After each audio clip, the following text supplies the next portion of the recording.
Janoary amin'ny fandarana Miara Manonja amin'ny alalan'ny sary sy ny feo. Fantatray fa efa tsindrin-daony ianareo anaraka n'ity fandarana ity ho antsika malagasy iray manontolo na ny eto an-toerana na ny avy any ivelany. Loha hevitra maro no resahana eto toy ny mahazatra ary ao anatin'izany no iresahana ny fiainam-pirenena ny fiainan'ny malagasy toy ny mahazatra antsika satria izay zao no tena mahaliana antsika beso maro ny fiainantsika isan'andro no tena azo lazaina hoe mahasary-piaro antsika eto amin'ity firenena malagasy ity. Izay no fiarabana sy teny fampidirana fa mbola eo ny namana namafy n'izay ary dia ifandimbeto ireo mpitondra famakafakana tsy latsaka ny folo izy ireo ihany koa toy ny mahazatra no ifandimbeto ary loha hevitra maro no resahana amin'izany ary dia manasanao anaraka hatramin'ny farany.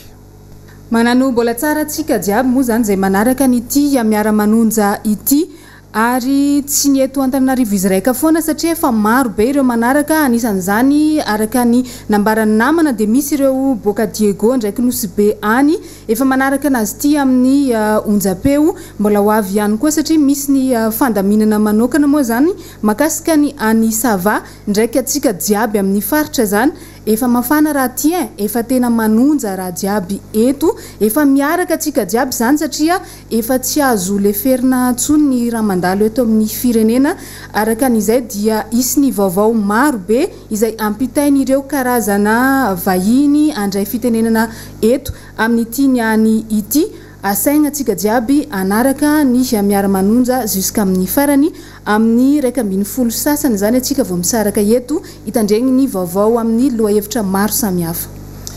Dia misaotra ny Lorety, misaotra ny Rina ary miarabantsika rehetra eto amin'ny plateau asitsika rehetra izay mieno manaraka ty fandarana ity amin'ny télévision amin'ny internet. Arabaina daholo tsika rehetrarehetra kopakopa-tanana ho andro zay rehetra efa maka toerana zay mitenenay hoe mbala zao ny anarana toerana misy anay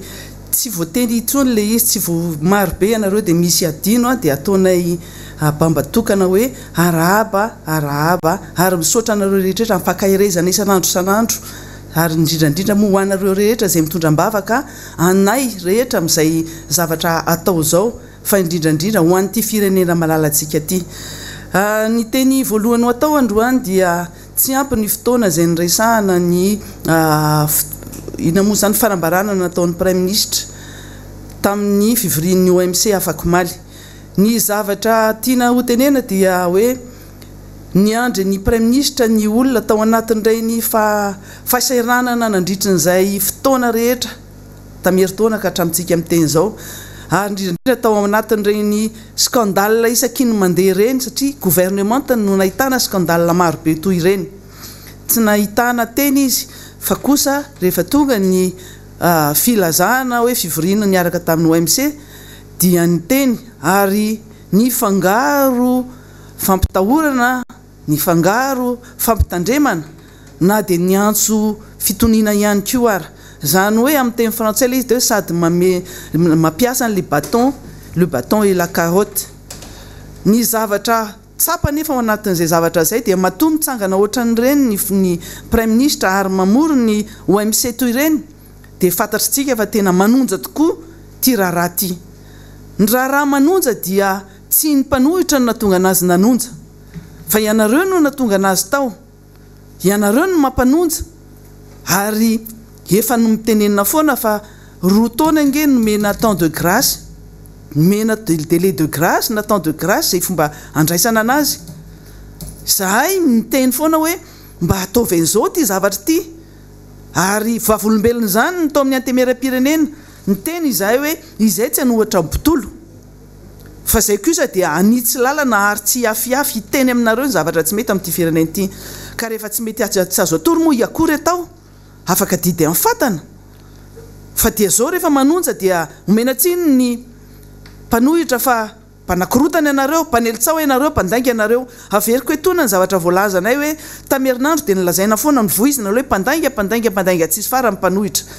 dia aveo ndray mpanelitsao tsy misy porofo tsisy porofo nentina ny porofo nentina ny zavatra témoignage sy ny sisa dia tsy mahita ao ambarantsony indrindrandrindra tamin'iny affaire ny golden gate iny volamena telo amby fitopolo sasany kilao iny mbola tsy vita iny mbola tsy miseho ny marina mbola nipirina kely no any amponja fa ny trondro be mbola mandendeha ary mbola miriary mbola manohy ny asa ratsy ny arany sasany ka io no itenenana hoe premier ministre no miteny marina fa premier ministre ianao lehibe no OMC mpitandro filaminana mitandro filaminana miaro ny vahoaka sy ny fifananany zay no andrasan'ny vahoaka tokoa zay miandry ny tena rôle nyzany mpitandro filaminana zany mino izahay fa mpitandro filaminana tsy olona sanatry ny vava tsy manana ankohonana tsy manana havana tsy manana nada rahalahy nabavy sy ny sisa fa manandreo ary miaina fahasahiranantsika rehetra zay iainan'ny vahoaka fa minoa fa mitandro filaminana koa dia mahatsapa ny zavatra tsy mety ataon'ity fitondram-panjakana ty fa nefa noho ny adidy amanandraikitra noho ny baiko zay azo sy noho ny fiananana zay natao hoe hoan'ny tandrazana dia tsy afa-manoatra ihany koa ka eto no tsara hidirana tsara satria alefa ny feo alefa ny teny fivoriana etsy seroa zay ataon'ny mpitondra fanjakana tsika moa tsika mpanohitra ny Miara Manonja ny lazaina foana hoe ianareo dia mivory etsy seroa ianareo manao an'izao sy manao an'izao araha maso tsy maninona zany zoanay tanteraka ny vory etsy seroa zoanay tanteraka ny teny liberté fondamentale daholo zany rehetrarehetra zany ary voary ny constitution anatin'ny lalam-pandrenana liberté d'expression liberté d'opinion liberté de réunion liberté fondamentale zany liberté de manifestation liberté daholo zany rehetrarehetra zany fa ny fanjakana no matahotra dia tiana hosakanana ary tiana fafana zany liberté zany ny démocratie dradradradraina tafiditra ao anatiny atao hoe état de droit ny état de droit dia tany-tandalana zany tafiditra ao daholo ny liberté fondamentale tafiditra ao daholo zany resaka démocratie zany ny fanajana ny ravitra fanajana ny lalam-panorenana ny lalàna tsotra ary indrindrandrindra ny didim-pitsarana fanajana ny fitsarana fanajana ny fahafahan'ny rehetra sy ny zoany rehetra marina fa misy limitiny io kanefa androany dia miverina tsy maintsy miresaka hoe satria ve ny mpanohitra manohan'ity rafandarana Miara Manonja ty dia rahonana dia anaovana an'izao toetra rehetrarehetra sy fampitahorana sy menazy zany dia efa teneninay foana hoe izahay vonina ny sedra ny rehetrarehetra matoa miakatra amin'ity plateau ty ary loatsika tsy manao rindasa tsy tsaroana satria tsy voaela akory raha nanao ny teto faritra reny zay ka nanao tatitra tany amin'ireny faritra rehetrarehetra reny inona tsy natao ny fitondram-panjakana nataonareo anakanana anay tsy hanao nireny tatitra reny navoaka daholo zao expression rehetrarehetra zao hoe député Antananarivo nareo hoe tsy mila makaty ny faritra hafa fa ny député de Madagascar ange tsy nareo no namorona ny anarany tsy nareo no anovan'io koa fa ianareo mahafantatra tsara fa ao anaty lalam-panorenana io ary hatramin'izay ka nisy izany lalam-panorenana zany dia député de Madagascar ny député tsy député ny olona ny fidy anazy tamin'ny faritra nisy district anisy anazy akory fa député de Madagascar izy ka naizana izy mandeha dia amin'ny Madagascar izy zay ka naizana izy anao tatitra dia anazy izy zay fa nanaovanareo antso-jay tamin'ireny fotoana reny no sakanana natao zay fomba rehetrarehetra tsy nisin'ireny fanaovana tatitra reny fa mosa manao rindasa tsy tsaroana fa inona moa no nataon'ny député 73 teny amin'ny kianjan'ny 13 mai nanao tatitra nge ny antony hidinana teny satria no sakanana tsy navelan'ray fitenenana tsy nahazovahana atao amin'ny hainao manjery TVM sy RNM tsy navelana azo fitenenana atao amin'ny antemera-pirenena zany rehetrarehetra zany no nitambatra natonga hoe nivoaka atao amin'ny antemera-pirenentsika ka gaga androany afelefa daholo no feo rehetrarehetra fa dia aka mifepetra izahay ho an'ny mpanakorotana ho anaka fepetra izahay rahanay maso ho entitra izahay le raha mato oka le retsy andre mato premier ministre tadidio tsara fa c'est grâce au député 73 anao lasa premier ministre ary nitazomy filoha ankehitriny azadino zay liberté nataonay ny hetsika nataonay na premier ministre anao marina fa manao ny asa fa azadiny keo fa ny mbola ny député no mametraka anao ho an'ny premier ministre nanolotra ny anaranao premier ministre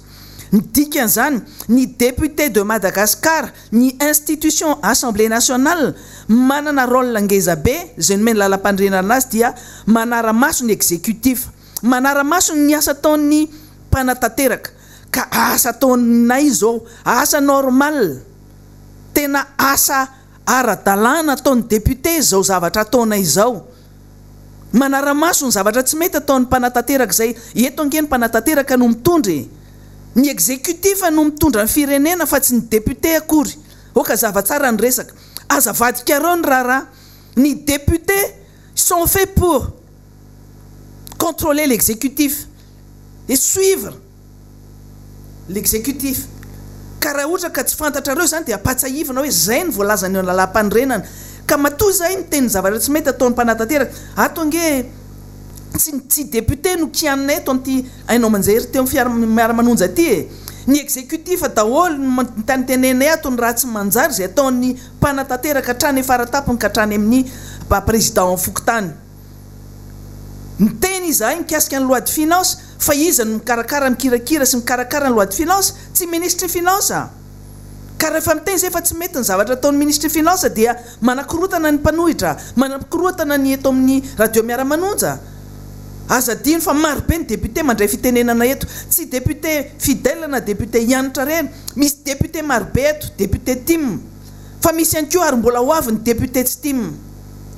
akoatran'izay misy sénateur ihany koa marina fa tapitra ny samy mandahany zao fa mbola manana ny zoany io satria mbola ao tafiditra tao anatin'ny asany fanaovana zany rapport enquête parlementaire zany ka izay no tenenan'ny prime ministre hoe ataovy moa le izy hoe tsika moa tsy fampiororona fampanao vava na inona na inona fa zay fotsiny miteny ininay daholo fa de hoe anao arrestation ianareo satria hoe ny eto amin'ny radio Miara Manonja dia lazaina fa manao incitation à la haine no président de la république le retsy fa tsy hitanareo ve io incitation au trouble sy à la haine nataonareo rehetrarehetra fidira-panjakana any anaty gazety any anatin'ny ainao manjery any anatin'ny Facebook vanimpombanareo tsy hitanareo ve reny mbola tsy nisy akory Miara Manonja dia efa nisy reny fa manao deux poids deux mesures ny cybercriminalité zany ke afaka amin'ny justice d'office misy ministère public ange any amin'ny fitsarana hafa rehefa hita fa zavatra miopapanoatra ny zany teto amin'ity Madagasikara ty zay zavatra nataon'ny mpitondra nanomboka tamin'ny 2009 ka hatramintsika amin'ny teny zao raha ohatra ka opa sy fanozonana sy fanaratsiana zay nataonareo pomba ny mpitondra amin'izao fotoana zao tamin'ny Flora Valmanana angamany dia efa maty izy fa izy nandraindraikitra taminareo ny fitorinana nataona cybercriminalité raha tsy nivaliana tsy istohina hatramin'izao kanefa ny olona kely madinika kely le pirina kely manao publication ny anatin'ny Facebook dia gadraina zay mihetsika gadraina mpanao gazety ara gadrainareo satria lazaina fa nanao publication manao incitation à la haine na manao incitation au trouble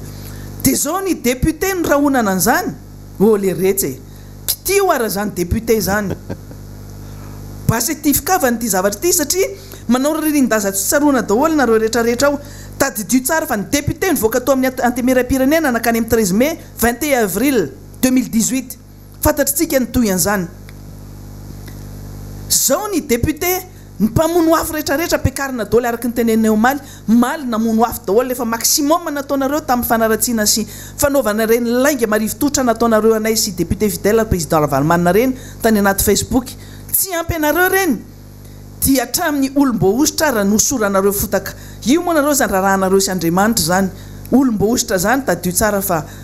saripady zany manana ny asiny zany tsy mitovy anareo ary averiko eto ny teny komaly ienjana be ozy izy zay neno azy na hanjahanja ny devoly anareo nanao an'ireny zavatra reny ny fanaratsiana sy zavatra nataonareo rehetrarehetra reny na hanjahanja ny devoly na mpitsinjahany mihitsy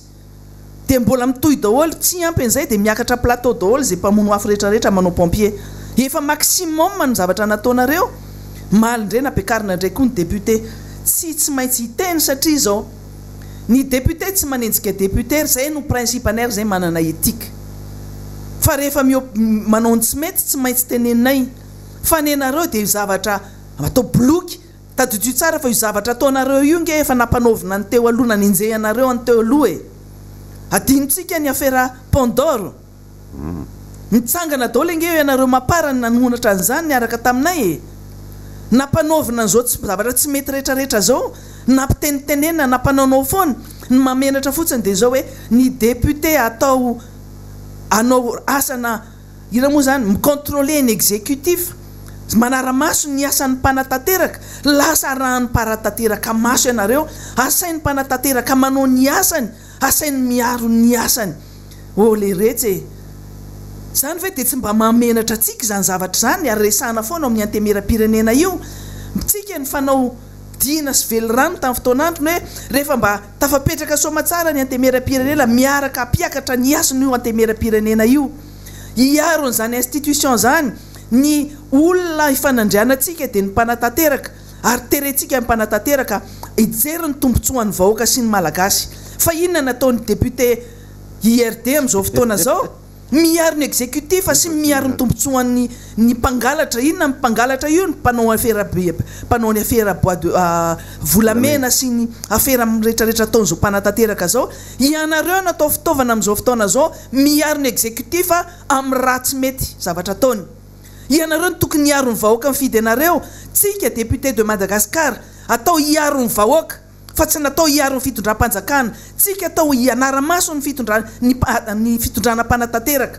fa miblioka koa nareo hoentiny any akady dia lasa mandeha makany eto tsika tsy fampianatra lesona ary tsika samy nosorany reniny menaka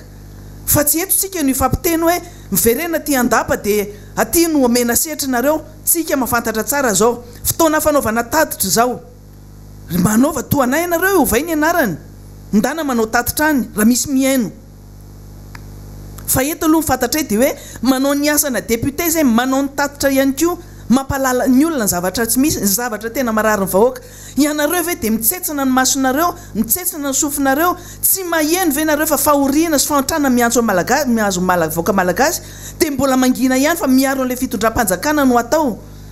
efa samy mahita zao fa tsy mihinan-kanina le vahoaka dia mbola hoe mena 17 et demi mo 17 sur 20 le filoham-pirenena io solelaka ataonareo io solelakisma ataonareo io mahafaty ny vahoaka malagasy mahafaty ny fitondram-panjakana ianareo no mampidikizo ary nareo manakirotana ny fitondram-panjakana ka oke tsy aty amin'ny député tim tsy aty amin'ny Miara Manonja no hiteniteny ary amin'ny anao manjery ary hoe miantso ny bureau maharitra zahay andrainy andraikiny anareo daholo ange ny bureau maharitra anankiray ihany ny bureau maharitra ny député tim ao fa kitio ara alefaso ara samy mahafantatra tsika fa samy fidiny vahoaka ary aza diny fa Tananarivo ange misy député enina ihany koa tsy hoe nareo rery koa eto fa ny député tim tadio tsara mbola tsy nanao tatitra teto Tananarivo noho ny fanakananareo mbola fitsangatsakanana no resahanay eto engane mba tsy hosakanan'le préfet ndraiky fa zay zavatra zay no tenena hoe miantso ny bureau maharitra izahay magnandray ny fepetra atao fa tsy maninona tadidio tsara fa tonga eto izahay efa vonina isedra ninninina ary tena vonina amin'izany fa nareo ve mihevitra fa ny olona Miara Manonja aminareo dia hijery fotsiny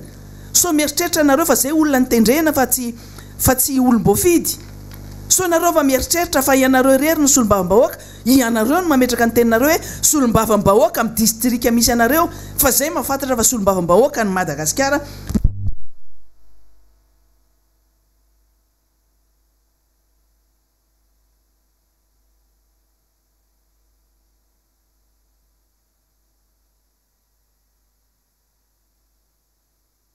anatin'ny gouvernement io zany porte-parole ny gouvernement zany ake tadiditsika tsara tamin'ny fotoanandrony tamin'ny 2009 zany ke nanao an'izany radio de mille collines inona ny tsy nataony tamin'izany incitation tena nanao zavatra tena napoka ady mihitsy tamin'izany fotoana zany nitabataba ny kikika napiady nanao adi-poka napiady ny vahoaka teto Tananarivo fa tamin'ny 2010 tamin'ny fotoana tamin'ny lohan'izy ministra nge mbola nanao an'izany fa efa ministra ary izy mbola midina ary ambany ary manao ny asa mpanao gazety miantsy ny olona any anaty Facebook mbola miady amin'ny olona miady aman'olona ny tale anserasera ary amin'ny présidence moa voanaiky aloza aza dinitsika fa nisy olona ny traité ny olona mpanao Facebook ny tale anserasera ny présidence ny te fa imbécile ny 6% ao amin'ny Facebook zany tsy hitany prime ministre tsy hitany tompon'andraikitra ao anatin'io fitondram-panjakana io hoe rehefa manompa sy manambany ohatran'izany voaka malagasy dia tsy misy aredraikitra raisiny fa rehefa ny miara manonja no manonja ary miteny marina dia anaovana fandrahonana rehetrarehetra zao ka zany zavatra rehetrarehetra zany ny tiana tenenina aminareo dia zao hoe asivoasiny madepute mba ho maolom-boafidy anareo, asivoasiny ny institution misy anareo fa tsy atao fitaovana politika. Efa fantatrareo fa nareo ihany ange no mitabataba sy ny menimenine hoe ataony ragova mamay mihitsy any amin'ny toerana misy anareo any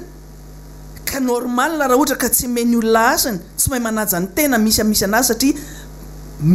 député olom-boafidy manaiky tengenany ragova zany rehetrarehetra zany ange le tenena hoe tsy fantatra ny asa tokony atao misy député ao mpanao gazety ny asany tamin'ny taloha fa zany koa zany dia niantso zany zay teny tsy nitenenina dia fa satria zahay no miteny zao dia zay zany rehefa niafa no miteny dia lazaina fa voromanga anjely kely daholo nareo rehetrarehetra rehefa manoratra any amin'ny gazety any dia anjely daholo fa rehefa niafa miteny dia zavatra hafa ka noho izany liberté d'expression c'est garanti par la constitution, liberté d'opinion anatin'ny lalam-pandrenana zany tsisy afaka manahaka ran'izany na iza ka io fotsiny no teneko izy za hoe mafantatra daholo tsika ary raha ny aratsy tadisary zay ny aratsy nareo tsirairay ny tany saina ny profo rehetrarehetra dia araky ny tenenina hoe manana be deabe any ko fa tsy hitina ambany dia ambany ohatr' zany ny zavatra olana ngezabe dia hoe ny firenena any akady, ny fahasairanana mbahoaka any anaty vilany, ny fahasalamam-bahoaka tsisy mijery, fampanantenana pokaty natao zany rehetrarehetra zany ka noho izany jereo io ho an'ny prime ministre raiso ny andraikitra ao raha izay aza atao deux poids deux mesures. Misy olona teto nanao tsy mety ihany koa raiso koa ny andraikitra koa mikasika an'ireny olona reny ho an'ny bromaharitra raiso koa ny andraikitra reo satria efa be deabe nge ny député miteniteny foana manala baraka nyzany assemblée zany koa raiso koa ny andraikitra rehefa say amin'ny andraikitra fa zay koa andray ny tandrifinay ary efa vonona amin'izany zahay fa so de verinareo fa manonjanonja rehetra ohatr' zao ary zay no antahoranareo mafy anay io matahotra mafy marina fa mpitandro filaminana eo fa tadidio tsara fa mpitandro filaminana nge tsy manana ny exclusivité na izana izy miaro ny ho an'ny tandrazana izy tsy io akory narangaranga foana ny fitsarana azonareo atao fitaovana ohatra anaovanareo anazy ny rehetrarehetra azo nataonareo ataonao fitaovana azo ny tianareo zy anaovana anazy fo za tantara efa nisy io filma efa nandeha io ka aza mijabaka re tandremo re ereo rakely fotsiny ange ty zavatra efa menamena nge ty couleur ty efa menamena zao tontolo zao tandremo re so ifanomezantsiny fa miaradeo Miara Manonja dia nareo no manakorotana eto nanakorotana taizy zahay zay nge nakany tranonareo nanakorotana zay nge naninona nareo tany nikorotana nareo rehetrarehetra no mikorotanao ary efa maheno ny zavatra voalazanay dia misaritaka hatramin'ny akanjo ny volo mikorotana amboary tsara fotsiny ny any aminareo any dia zay ny tadiavinay dia ny vahoaka miadana milamina tsisy manana tombotsoa ikorotana zany eto fa ny anareo le nikorotanareo zavatra hafa ny atahorana mafy dia hoe io ambony dia ambony ny ina moa zany ny kotiny Miara Manonja ty mariny zany ary isorana ny rehetra zay mieno sy makahery anay amin'ity fandarany ity mbola maro ny namana rehetrarehetra zay andalo eo tonga eto koa arabaina ny namana député avy any ambanivohitra ny député Rodin avy any Rivomamo. Tsotra honorable maître antitra na mifitenenana somary taitra ary somary nanaitra mihitsy le resaka mivoaka omaly ary fiteny koa ao amin'ny ateny miram-pirenena dia hoe za tsy maintsy miteny ary miteny eto satria efa ohatra ny ampakariny ralaly izy fomba fiteny tamiko tamin'izay ny hoe misy généraly anankiray ny aranytolona tamin'ny tena hoa nilazany hoe tsy mivoay masika fanjanak'ondry ny timoron-drano ka eta dia hiteny hoe ho anao député rehetrarehetra niakatra teo amin'ny plateau tsy fantatra reny nataiza aiza dino fa tsy zay le fahaizana politika tsy zay ma député tsy tena gaga nareo a fa raha hiakatra tany amin'ny 73 député tsika nanongana fitondrana teo oloa nareo a io paikady nentinareo fa tsy resaka hoe andao fanatsarana fanamboarana zay nentina mody natao zay le taon'ekize mody atao an'izay mody atao an'izany fa mipaikadinareo dia ay aty ambadika ariva zay tsy mahalala an'izy hoe misy an'izany radio Miara Manonja zany tany ananina tany raha tsy teny amin'ny resaka somamanina vao nahita hoe ohatra hoe ay reto taterina amin'ny camion reto mpanao radio ray manontolo reto Madagasikara mpanao ny reto mpitady fanjakany reto nentina teny zany satria nampalailo ala izy hoe ay ve za miady reny nefa rehefa tonga teny avoaka ty amin'ny tele fa hoe reto sarina tsy sary ngeny natao teny fa ady amin'ny zavatra nataonareo taloha nareo ihany natongony somamanina io nareo ihany napiditra sino teny dia mody natsiponareo tany amin'ny président tatrefisinany irajomampiana aloha azavany resaka fa ady natao tamin'izany ho atsika député menatrahako madéputé raha ireny ny fomba fiasa tamin'ny président panina teo aloha fangatsika ganareo nanao ny zavatra nataonareo nakany amin'ny panina hoe andao torinina ny SVM fa tsy nareo ny tonga dia nanao an'izy nampiady ny rehetrarehetra zay fomba moyen tsy teny fa za malala hoe ahoana fomba ady zay nataoko hoe aza miteniteny foana fa manjary miakatra ny ambition dia zay ny zava-doza fa raha iteny nareo hoe iza tsy nareo ihany no mitaky raha vao anintsyaninona bureau permanent direo mipartine zaho tsy hanala baraka eto fa raha avoaka ny zavatra ataonareo amin'ny assemblée zay natonga nyreto Miara Manonja reto itety province anao tatotra amin'ny vahoaka satria tsy mahazo tatotra ny zava-misy marina ataontsika eo amin'ny assemblée fa raha ny ataonareo a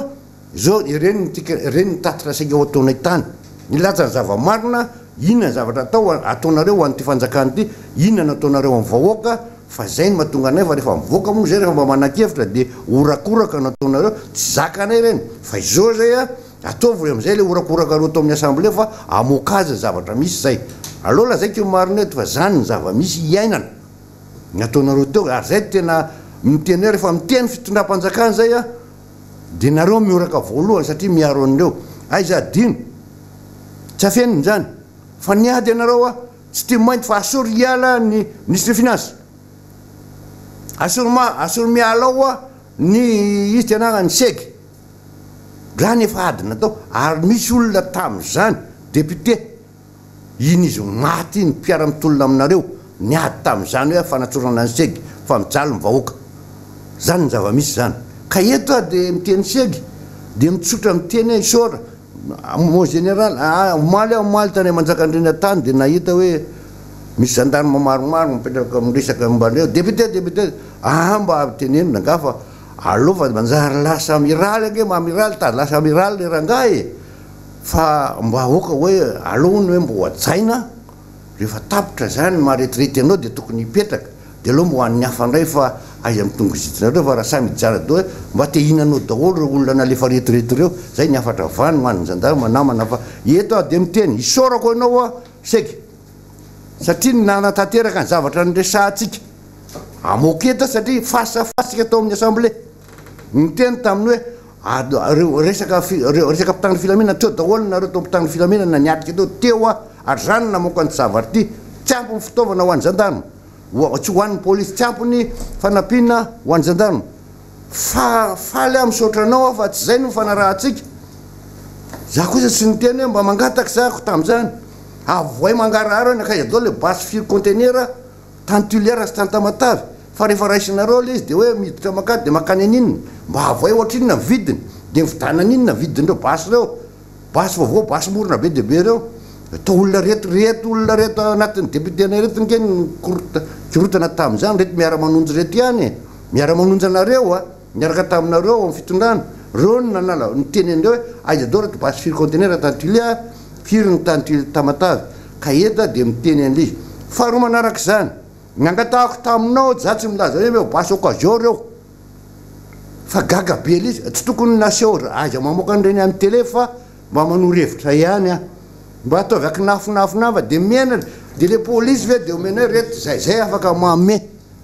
menareo zany afaka mame ny pénitentiaire nangatahako taminareo tao amin'ny assemblée taminareo telo lahy efa ta dia ozy hoe mameo zavatra atonina azy fa niaingany alahelo tamin'izany a nanaovanareo le tao le amin'ny polisy le hoe reto passeport zany ho anao ho an'ny prime ministre ny tenenako teo koa ny prime ministre tamin'izany fa maninona no nasorona tao amin'ny polisy sy fatoka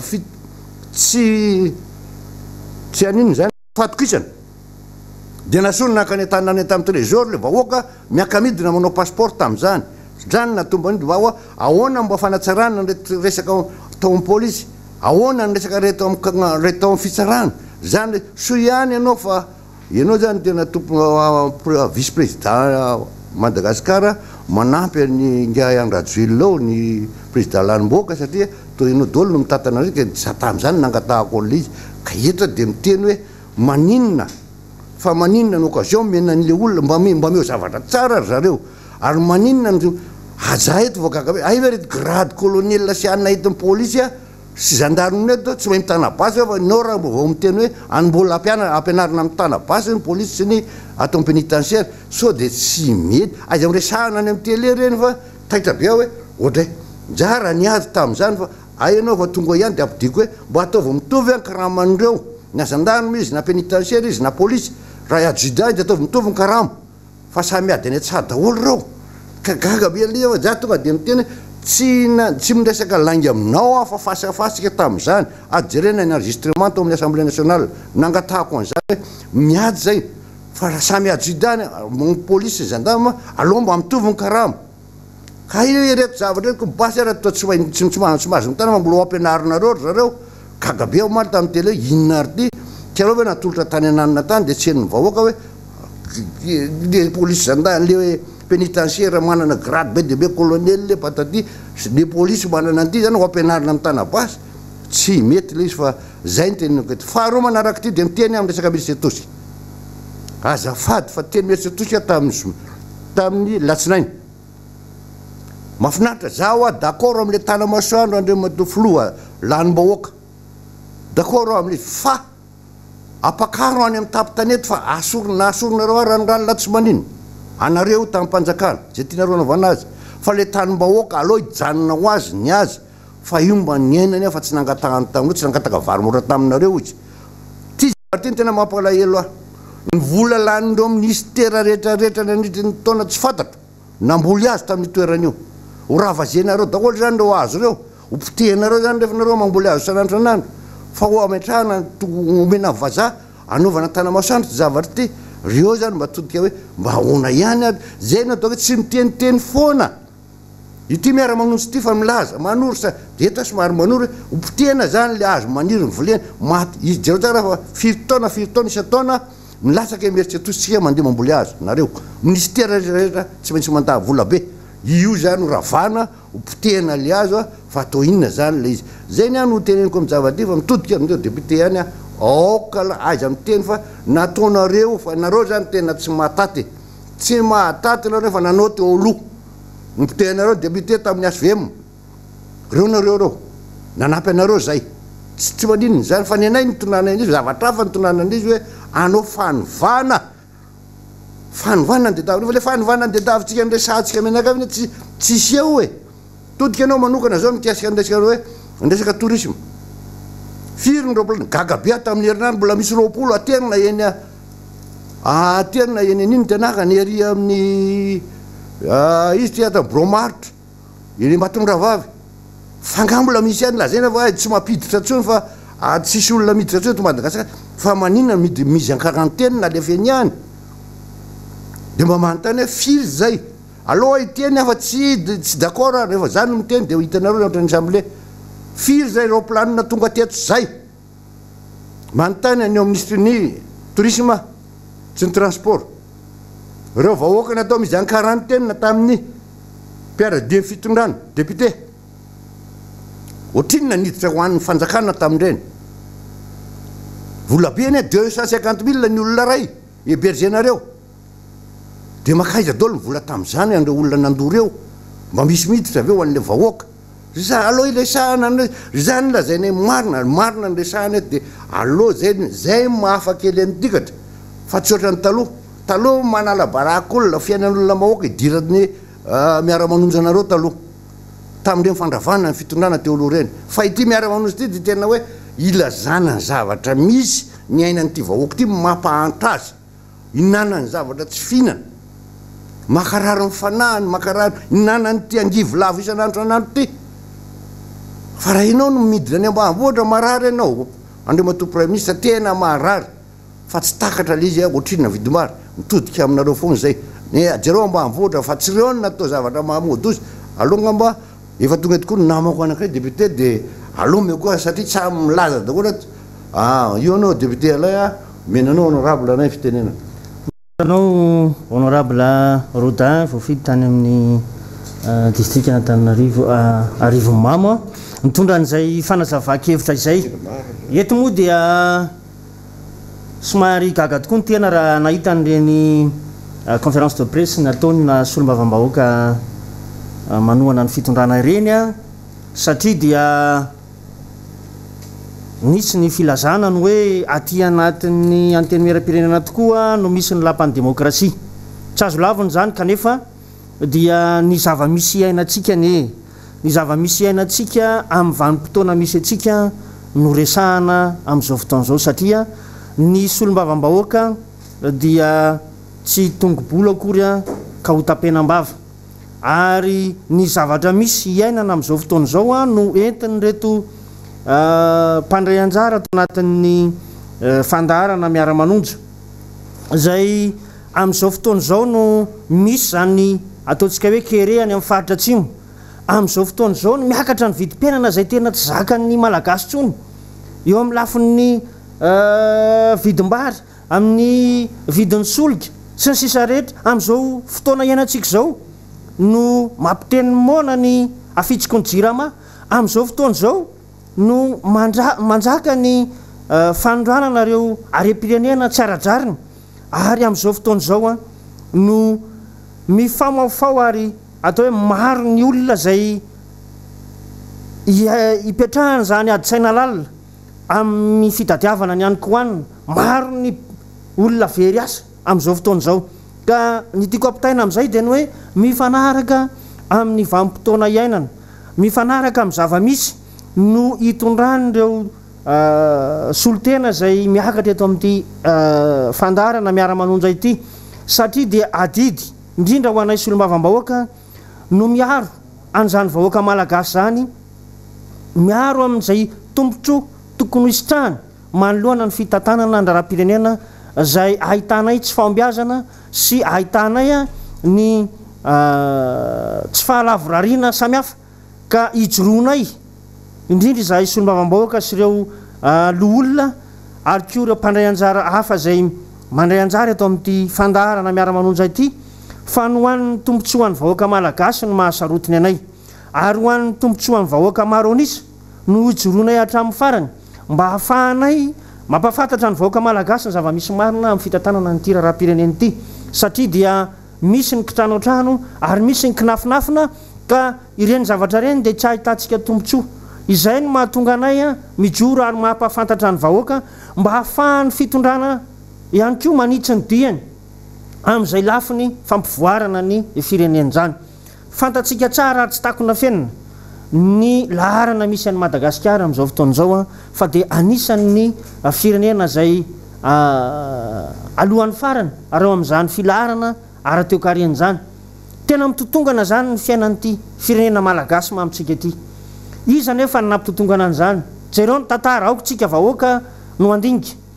fa anisan'ny efa mba nisondro zany arikarena ny firenetsika zany tamin'ny taona 20 nahita trany amin'ny 700 ny fiakaran'ny arikarena aiza izy amin'izao fotoan'izao mihiba noho inony noho ny tsy fahaiza mitantany ireo mpitondra ankehitriny ka malahelo ny tena raha mahita ny fahorian'ny malagasy amin'izao fotoan'izao raha tsy teny fotsiny ny manjohan'ny kerehany atsimo araky ny vaovaovaray dia manodidina ny 100 ka hatramin'ny 50 isan'andro nanomboka tamin'ny 15 volana janoary lasa teo ny fitsoponenana ataon'ireo olona any atsimo noho ny tsy fahitana zavatra hoanina tsony any amin'izany toerana zany tsy mahita rano sotrony mafy zany te ho velona ka mitady zay fomba rehetra ikisahana amina toerana zay mety ahitana an'izany hoe ahafahana amin'ny velona zany hitantsika ny fitarainana izy ireo tonga eny amin'ny gare routière amin'izao fotoan'izao tsy misy olona manampiazy afa-tsy ireo lay mpivarobarotra hany masaka madinika ny toerana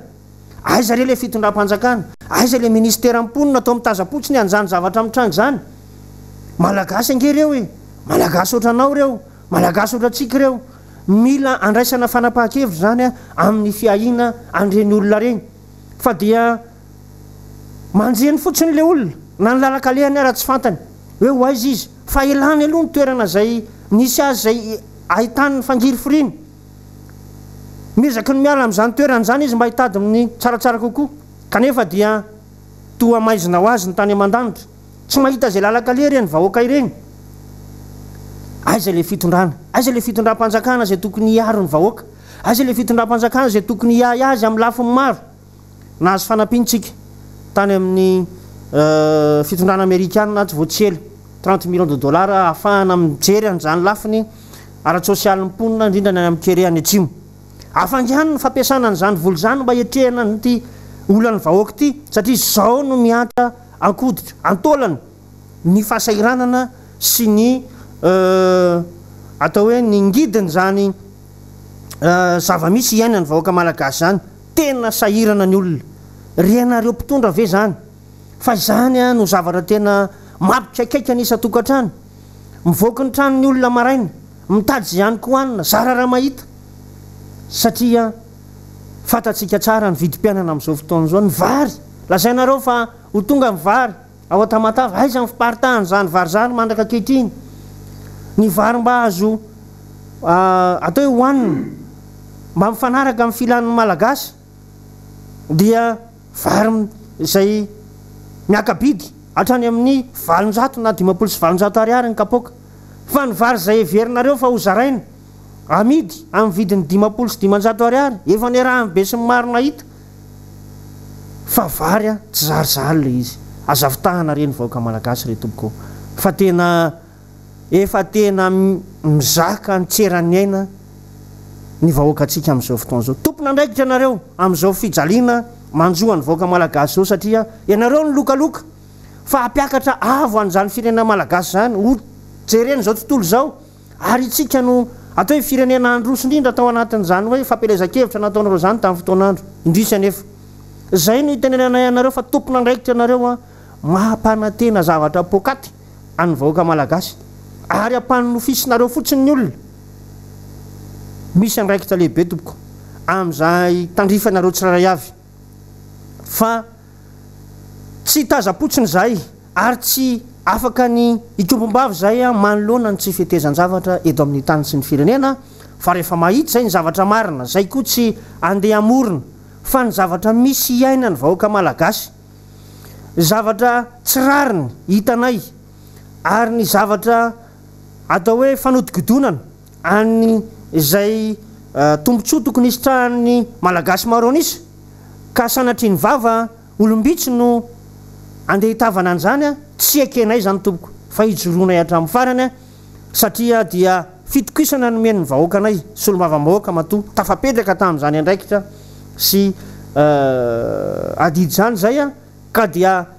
mijoro hatrany zay a hiary ny vahoaka malagasy a amin'izay tsy rariny rehetra miseho eto amin'ity firenetsika ity efa eto ihany koa moa ny namana sy olom-bava-bahoaka fetra razavy-tsy mialina zay voafidy tao amin'ny boribory tamin'ny fahadimy a hitondra ny fanehoan-kevitra ihany koa mahakasika ny raharam-pirenena amin'izao fotoan'izao a fa dia mariana hatrany fa miainga amin'ny zava-misy zay a ary ny zavatra iaina ny vahoaka malagasy ao anatin'ny atao hoe fanomezam-baovao mitombona sy marina no ezahanay mpandray anjara rehetra hifampizarana atao anatin'izany fandarana Miara Manonja izany misaotra ny solom-bava-bahoaka namana alain voafidy avao atsimon-drano name ny fitenenana dia manamafy ny arahaba zay efa nataon'ireo namana ny fandimby teto ho atsika rehetra manaraka n'izao fandarana Miara Manonja izao miaraba ihany koa ny teknisianina rehetra ao ambadika ao ho toyan'ny tenin'ireo namana zay efa ny fandimby a nanao fanehoan-kevitra teto amin'ny Miara Manonja dia mbola mahakasika manodididina an'izay ihany koa ny andraisako hitondrako ny anjara fitenenako ny anio reta atoato fa koropaka ary araha mahitsy zany a ny anivon'ny fitondram-panjakana na ny solom-bava-bahoaka io na ny eo am'mpanatanteraka izay samy milaza fa mandainga manaratsy manao itonana ny filaminam-bahoaka ketriketrika zavatra hafahafa ny solom-bavim-bahoaka sy ireo avao ampanohitra tatoato aleo iverenantsika kely ny tantara ka ahitantsika hoe inona ny nety a inona ny tsy nety inona no azo atao lesona amin'ny zavatra rehetra zay nitranga tany aloha tany a nisy tompona andraikitra daholo ny zavatra rehetra mifandimy teto amin'ny firenena ary tompona andraiky tsika mianakavy a tsisy afa-miala amin'izany voalohany iverenako ihany any resaka 7 izay ny filoam-pirenena amin'izao fotoana zao a no anisany nitarika an'izany lazaina tamin'izany fotoana fa etsy bahoaka izay nisy ny ainana foy a tamin'izany fotoana zany nisy ny fahavoazana ho anna tranombarotra ho ana orinasa maro a na ana vahiny a na ana malagasy mpiray-tanyrazana amintsika nanimba ny toe-karena nisy nanimba toe-tsaina ihany koa satria raha ny zava-nisy tamin'izany fotoana zany a dia tsy azo ataony mangina eo anoloany zany satria araky ny teniko teo a tompona andraikitra ny filoam-pirenena tamin'izany fotoana sy ny mpiara-dia aminy nampanantena nampanofinofy dia ny vahoaka malagasy koa tamin'izany fotoana mangetaeta mba fiainana tsaratsara kokoa naniry fiainana tsaratsara kokoa inona ny zava-nisy tonga eo amin'ny fitondrana amin'izao fotoana zao faharoa-taona raha hoe ara-dalàna ny azo ilazana azy a taorina ny fanonganam-panjakana tamin'ny 7 dia etotsika miara mahita amin'izao fotoana zao hoe inona ny zava-misy aiza daholo ianareo tamin'ireny fotoana ireny niara-dia niara-lazaina fa tolona teny amin'ny kianjany 3 aiza ianareo niakatra teny amin'ny lapanambotsirohatra nanany dapa tamin'ny 7 febroary aiza ianareo rehetra nandany vodi-pataloha teny analakely sy teny amin'ny faritrretra lazaina fa nanaovana ny tolona manahoana ny fiainanareo ankehitriny ny atsara ve ny voatra ve ny fiainanareo jerevy nefa hetsekilany manahoana ny fiainan'ireo mpitondra zay niaraka taminareo tamin'ireny fotoana ireny zay ny fanontaniana petrako izay ny mahatonga anay miteny ankehitriny ary tsy ny solom-bavim-bahoaka tima irery fa ao ny sénateur teo aloha zay mbola ndray fitenena nandimby ana eto ao reo mpanao politika ao reo mpanao gazety ao reo mivondrona tanatin'ny mpanohitra mahatsapa fa manana didy eto amin'ny firenena manoloana ny zavatra tsy mety sy tsy fahaiza mitantana ataon'ny mpitondra eo ihany ny tsy fahaiza mitantana fa izao ihany koa aiza ireo fampanantenana nataonareo a nataon'ny filoam-pirenena sy ireo ndrotsaka tamin'izany fotoana zany nofidiana fa zao no atao a ka nifidy anareo reo olona reo averiko indray mandeha aiza ny fanatanterahana ny fampanantenana zay nataonareo tamin'ny fampielezan-kevitra izay ny ijoroana eto ankehitriny zay atao Miara Manonja hitaky an'izay a satria izay no nifidianan'ny olona anareo hitaky izay hoe tanterao ara tsy miteny izay hoe 100 satria sarotra natanteraka 100 fampanantenana raha ny tenako manokana mba jereva any amin'ny tahiry tsara sy ny tahiry peo any alohan'ny irotsaka solom-bavim-bahoaka raha mba nampanantena ninina taminareo vahoaka fa nilaza fotsiny hoe iado anareo anara-maso ny mpanatanteraka izay io ataona io ary ratsy zay ao anatrehany tantara sy ny firenena raha toka tsy manao an'izay satria mahazo tambo-karamange izay masolom-bavim-bahoaka e mahazo karamange izay ao amin'ny antemera-pirenena ary zay no asanay zay no adidinay ka gaga ihany izahay raha nandrehan'ireo namana solom-bavim-bahoaka avy amin'ny mpiaradia fitondrana nanao hoe mandraisa fana araky ny teny namanay teo hoe fanontaniana petraka tokony andraisana fepetra tokony mandray fepetra ny birao maritra tokony any anivony antemera-pirenena no ray fitenenana fa satria any lapan'ny demokrasia fa ianareo nga nanao an'izany zao olo hoe raha tsy toerana ianareo raha nome lesony nanonga-panjakana ny nataonareo mianakavy ny tari amin'ny filoam-pirenena tamin'izao fotoana zao ary zay ko ve tadiavinareo isaky ny enimbolana vao hiteny isaky ny enimbolana ane vao misy ny atao hoe session na extraordinaire na ordinaire le vahoaka angany fantrany vahoaka anga miandrenimbolana zany efa ivarina any akady efa tsy mahita nohaniny isan'andro dia mampome ianareo namana solom-bavim-bahoaka isaky ny enimbolana zany zay vao hiteny ary ny sasany koa miteny hoe tokony atsonareo ny ministra interpelleo ny ministra anankiray fa hoavy izy a rehefa atsonareo eto anilako eto mihitsy ny sénateur anisany zay tao mbola teo amin'ny antemerandolona teo aloha vavolombelona amin'izany hoe nandritry ny le fanadiadiana nataony antemerandolona ka ny atsona ministra voakasika zany fanafarana fitaovam-piadiana voakasika tamina resaka maro efatra moa no hevitra tamin'izany resaka fangararany ny fitantanana ny vola tamin'ny covid-19 maro ny zavatra nisy ny fotoana ny atsona zany mihitsy fa nisy tonga ve na anankiray ara aza ampiasonina le vahoaka nisy tonga ve ministra tamin'izany fotoana zany ka inona no mahatonga anareo satria mikirapaka ianareo raha tsy toerana ho ay ianareo raha iteny anome lesona satria raha hitanareo fa lesona sy tsara ny nataonareo nanomboka 7 hatramin'izao hitenenantsika izao dia atsoy ny vady aman-janakareo dia ndana miakatra plateau télé dia ilazao reo manao hoe tena netiny nataonay manomboka any amin'ny filoham-pirenena fa tena tsara ny nataonay tamin'ireny zavatra eny a nisy ny fandoroana fananana nisy ny fandrobana nisy ny fampitahorana nisy ny fampirorona nisy ny fitakiana vola tsy ara-dalàna ary anisan'izany izahay niaran'izany ny tenanay tamin'izany fotoana niaran'izany izahay raha ohatra tianareo atao lesona ho an'ny taranakareo sy ny zafikely sy ny rehetra tany dia lazao apitao any aminy ary ny farany a dia makasika ny resaka hoe ahelindray ny lainga ohatran'ny mahazatra anareo zany ahelinareo indray ny lainga raha mieritreritra anao fampiarabany izahay ny atao miara manonja sy izahay izy atao hoe mitovy fijery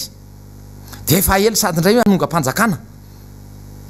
ary nataonareo ve ho adininareo mbola iverena koa ianareo no nanao plus ianareo no nividy maramila ianareo no nanaka-ndalana ianareo no niaraka tamin'ny maramila sy mpitandry filaminana tamin'ireny fotoana ireny a nefa olona tsy tompony fahefanareo fa nisy olona voafidym-bahoaka tamin'izany fotoana many ianareo tamin'ny nataonareo dia aza ilika ty aminay a fa manay ianareo sao dia sanatria anao ohatra ny nataonareo tamin'ny 7 izay tsy anao toy ny nataonareo tamin'ny 7 izay fa manao ny adidinay izahay a manao hoe mitondra ny tenin'ny vahoaka tenin'ny vahoaka zany oentina izany tenin'ny vahoaka ary mbola tsy ampy ary ny fotoana hitenenana azy eto hoe tenin'ny vahoaka zany oentina izany ka dia misy eritreretanareo a fa nanamorony eo amin'ny senatiny prime ministre omaly dia nilaza hoe mitandrema zay andremato prime ministre tsy manana eritreritry ny anakorotana zay tsy manana eritreritry ny anonga-panjakana fa kosa rehefa mbola tsy tanteraka-reo na inona antony na inona na nisy covid-19 satria io no anlianareo foana dia hoe zay no natonga atsika ohatra ny tratran'izao fahasaranana zao laingy zany firenena rehetra dia ianjadiny sy iarana zany aretina coronavirus zany ka mitovy amin'ny olona manao course io tsy fialana sirika hoe avy ny orana dia zay no nagisitra nefa le mpiazakazaka rehetra tratry ny orana sy miara mizaka ny orana sy masoandro eo aza miala sirika rehefa tsy vita le izy dia miala ary aza ilika ty aminay a ny tsy fahaizanareo mitatana fa nilaingy anareo sy ny fitakareo rehefa ela ny ela tsy maintsy hovaky ambatolampy any ka dia ataovy ny asanareo fa ianareo ny eo inona no atahorana lazaina fa olona vitsikely ireo zay angambany no anjara fitenenako andrano fa dia marana ko azy efa tanilako eto ny namana mpanao gazety ministra teo aloha sy ny namana ihany koa sénateur teo aloha andremato faberger ka dia asa izy amin'izy mirahalahy no andray anjara andray ny fitenenana ka dia mampahery atsika malagasy rehetra mirary soa ary dia mampahery atsika fa tsy maintsy miteny isika raha mbola misy ny zavatra tsy mety mandra-presaka tompoko manantitra ny arahaba alohan'ny idirany eto amin'n'ity efitra amin'ny fitenenany ity dia miantso ny olona ny mahajanga fa isaky ny elakelan-trano isaky ny kiondalana dia manatatatata ny miara manonja ny vahoaka ny mahajanga dia misaotra makatelina manoloana izany fietsika miara manonja aseho ny vahoaka ny mahajanga ary everika fa tsy ny vahoaka ny mahajanga irery ihany fa maro manerana ny Madagasikara no miara manonja amin'ity fandarana ity ny raharam-pirenena moa no tena mahamaiky atsika ary izay no andraikitra sahan'ny mpanao politika ny mpanao politika dia tsy voatery fotsiny hoe anohana be fahatany fa misy ny mpanao politika miandany amin'io fanjakana io dia fireo manao ny ataon'ireo izy misy kosa ny mpanao politika manohatra ny fanjakana io dia izao ataona izao ary tsy mahamenatra zany sanatria tsy hoe satria ny miteniteny tsy ao anaty fanjakana dia voararany lalàna anaovana azafady zany tompoko ny miteny ny raharam-pirenena dia andraikitry ny olony rehetra eto Madagasikara ary isika tsy miteny io mihitsy no mahatonga ny fanjakana anao tao foana manoloana ny fanatanterahana ny fampivoarana sy ny fampandrosoana ny fiainan'ny firenena mazava ny andraikitra voalaza ny lalam-panorenana fa ny antoko-panohatra dia tokony hanana ny lehibeny ary zany antoko-panohatra manana ny lehibeny zany dia voafaritra araky ny voalaza ao anatin'ny lalam-panorenana dia efa mivondrona zany zao ny antoko-panohatra ary tao anatin'ny 5 volana latsaka kely teo monja no nanaovana fanazava-kevitra nanerana ny Madagasikara mikasika ny zavatra mitranga eto Madagasikara. Ho anareo mantsy ny zavatra mitranga eto Madagasikara tsy voatery hoe mety na tsy mety fa ho anareo dia mety foana ny zavatra mitranga eto Madagasikara satria izay no mampitondra fanjakana anareo. Fa anjaran'ny fanoherana kosa no mikororoka hoe tsy mety ny tahako zao sy tahako zao dia lasa ary zany renjato eto hoe mety ara ve no angalanareo vola 421 milliards d'ariary ao anatin'ny vola atokana ho an'ny collectivité territoriale décentralisée. Mety ve zany tompoka sa tsy mety? Dia ambarako fa ny fanjakana fohy be tsy collectivité territoriale décentralisée fa fanjakana fohy be mitantana amin'ny firenena noho izany tsy hitsetsitra indray, tsy hanararoatra indray ny position misy ny vondrom-bahoaka itsanjara-pahefana ahafahana mifehy ny volam-panjakana. Ary ao anatin'izany 421 milliards d'ariary zany dia mazava no endrikendriky ny finiavana ampiasana izany vola zany anaovana fampiroboroboana ny émergence Madagasikara. Fanga zany programme ny vahoaka malagasy ny émergence ny atao hoe fifidianana teto Madagasikara nge tsy hoe IRD avokoa tsika menakavy. Visika menakavy teto dia nisy olona maro be ny latsaka ho filoham-pirenena ary ny olona lany ho filoham-pirenena raha ohatra ka mbola tsy nisy ny rarahana doublon dia no heverina zany fandrematoandro rajoelona ary no heverin'ny olona fa hitondra an'izany hoe programme émergence Madagasikara zany Andriamatoandro Rajoelina hihiditra ao anatin'izany fitantanana ny firenena tsy nanao an'izany izy tompoko programme général de l'État izay nilovaina tamin'ny fanjakana HVM no mbola namboamboarina nentina nanatanteraka ny fitondrana ny fiainan'ny firenena. Fa amin'izao volana janvier izao no heverina fa hametraka an'izany programme zany ny président république izay lany tao anatin'ny fisina doublon dia niempotra ilay izy satria nisy ny fanazava-kevitra nandritry ny 5 volana, nisy ny fitarihana ny vahoaka anaraka ny raharaham-pirenena fa tsy hoe andeha anohatra dia anakorotana ny fanjakana mijoro. Ka raha ny fanazava-kevitra mampikorotana ny fanjakana io aleo ikorotana any, aleo irodana any raha zay no mampikorotana azy satria manjaka zany ny fanazava-kevitra ty amin'ny fanoherana irehirehany zany tsy hoe satria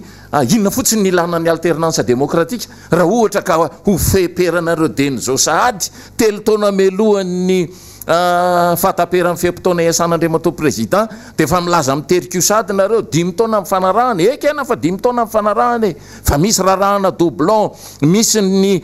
fijaikionareo ny vola rehetrrehetra ny compte-mbola rehetra eto Madagasikara jaikojaikoinareo dia tatavaninareo araka ny fepetra voafehan'ny lalàna amin'io fitantanam-bola io. Jereo any amin'ny ny fepetra manokana rehetra voalaza ny lalàna ny fitantanam-bola io fa ny compte rehetra dia fehezin'le fanjakana ary feheziny amin'ny fomba faran'izay tsotra kely tsy manaraka ny atao hoe orthodoxie financière. Zany angeno fanarahana amin'ny fiarahamonina iraisam-pirenena, fiarahamonina arabola iraisam-pirenena satria dia ilainy Madagasikara miditra any anatin' zany hoe bonne gouvernance. Zany angeno atao zany ange tsy hoe atao lamody hoe tataraina fotsiny satria zany nareo miteniteny hoe bonne gouvernance dia bonne gouvernance zany tsy zany no izy. Ny bonne gouvernance dia manaraka méthodologie mazava universelle zany hoe ekeny zao tontolo zao fa tena enao dia mampiatra an'izany bonne gouvernance zany. Dia maninona raha no tsy Andriamatoandro Rajoelina izay milaza fa hitodika aty amintsika daholo isika ny filoha tanora kely indrindra aty Afrika isy fanga zany no azakazaka tiana atao ny azakazaka tiana atao ange dia hoe rovina anao no aresy an'i Paul Kagame, rovina anao no aresy ny fanjakana Mozambique, rovina anao no aresy ny fanjakana any Ghana, rovina anao no aresy ny fanjakana any Kenya, rovina anao no aresy ny fanjakana any Côte d'Ivoire. Fanjakana Côte d'Ivoire raha fantatritsika fa amin'izao tsika miteny zao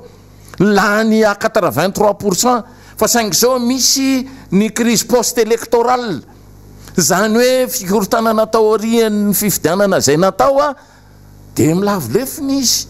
zany natao hoe manara-penitra lavolefina eny arava de atsona ny mpanohatra de andaotsika ifampiresaka de raikitra indray ny mpanohana n'io fanjakana io rehefa mainao ny renjato miteny am'izany tatoerana indray ny renjato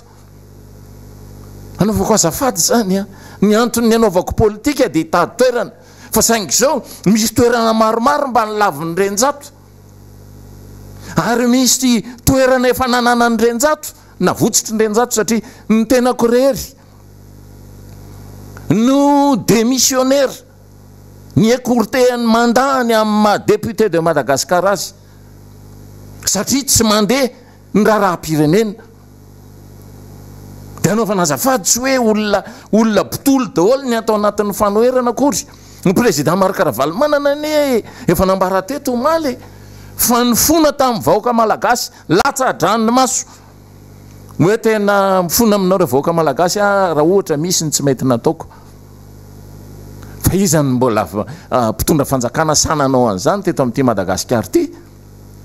mbola ny amiral dideratsiraka manohana ny Andry Rajoelina amintsika miteny zao azy am'laza hoe je ne regrette rien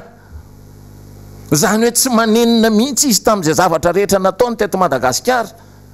hatramin'ny tuerie tany amin'ny 10 aogositra de nahoana ny olona manana fifonana teo amin'ny vahoaka malagasy mahoana ny olona miseho tena mba anana n'izany fahamendrehany eo amin'ny fomba fanaovana politika no aratsiratsianareo everiko fa tsy mety zany a eo amin'ny fomba andrindrana ny fiarahamonina eto Madagasikara de nareo indray no mbola mampiakapeo am'izao fotoana zao hoe tena malahelo toeranyreo tsy samy miatrika fifidianana zany loha fa tsy satenenina tsony hoe tsy samy miatrika fifidianana satria efa ambara mazava fa vitsy anisy nareo reo hoe na andeha ambany lohanareo aza raha ohatra ka mbola ilay expression démocratique farany nahalana ny Andriamatoa Andry Rajoelina tao anatin'ny doublon no ifampitsarana eto Madagasikara de milaza aminareo fa resbdb nareo resbdb fa tsy tenenina tsony zany satria sao simo amsioka ka anita treto ny olona hoavy ny olona ka hoavy ny olona nga velavelan'ny olona fotsiny ny hoe mifanadiadina mikasika ny doublon mifanadiadina mikasika ny doublon ange de mazava matoa zany tsy kitihana mihitsy io ministre ny intérieur io amintsika miteny zao de misy antony eo tsy misy ny renin-karatra imprimerie nationale nge manao ny renin-karatra eto Madagasikara tsy hoe ahafarana ny Afrika Atsimo na ahafarana ny Belgique na ahafarana ny Frantsa ny renin-karatra fa ny imprimerie nationale fa maninona raha tsy misy ny renin-karatra isaky ny vanim-potoana fifidianana karakarainy ty régime misy am'izao fotoana zao ty de mametra-panotanina ianao hoe lany baly reto fanjakany reto tsy afaka manohatra intsony ny mpanohatra satria zay moa style hoetiny zareo fa nga io anaovana anjoloha fotsiny de milaza zany zao ny fianakaviana akaiky ny président république hoe za tompoko de tsy manana andraikitra am'izany resaka tany sainao miara manonjy zany anaovana azafady fa ny tompon'ny orinasa de enao ny tompon'ny orinasa nahazo faveur ao anatin'ny loi de finance tompoko de ny olona mpikarakara ny gaz fandrehatra eto Madagasikara tokony nahena ny TVA am'izany lafiny zany fa maninona raha ny tsy mba nahena ny TVA any amin'ny lasantsy na noesorina ny TVA ao amin'io structure de prix any lasantsy eto Madagasikara io farafaratsy mba misy 20% mba lasan'le vahoaka malagasy miala de maninona ny tsy hainareo miady an'le hoe droit de douane na API iarahana amin'ny ny vondrona européenne satria tsy tahisahirany nareo rehefa ny vahoaka malagasy nikarohana tompontsoa mahalainy nareo reo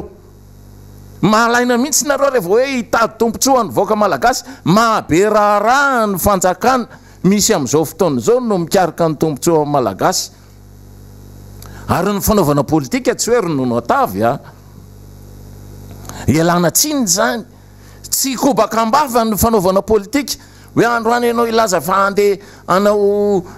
ataonao ny tanamasoandro de ohatrany reny kindrindrindreny Madagasikara sy ahona zany ny herinaratra manana herinaratra sazany zany ve enao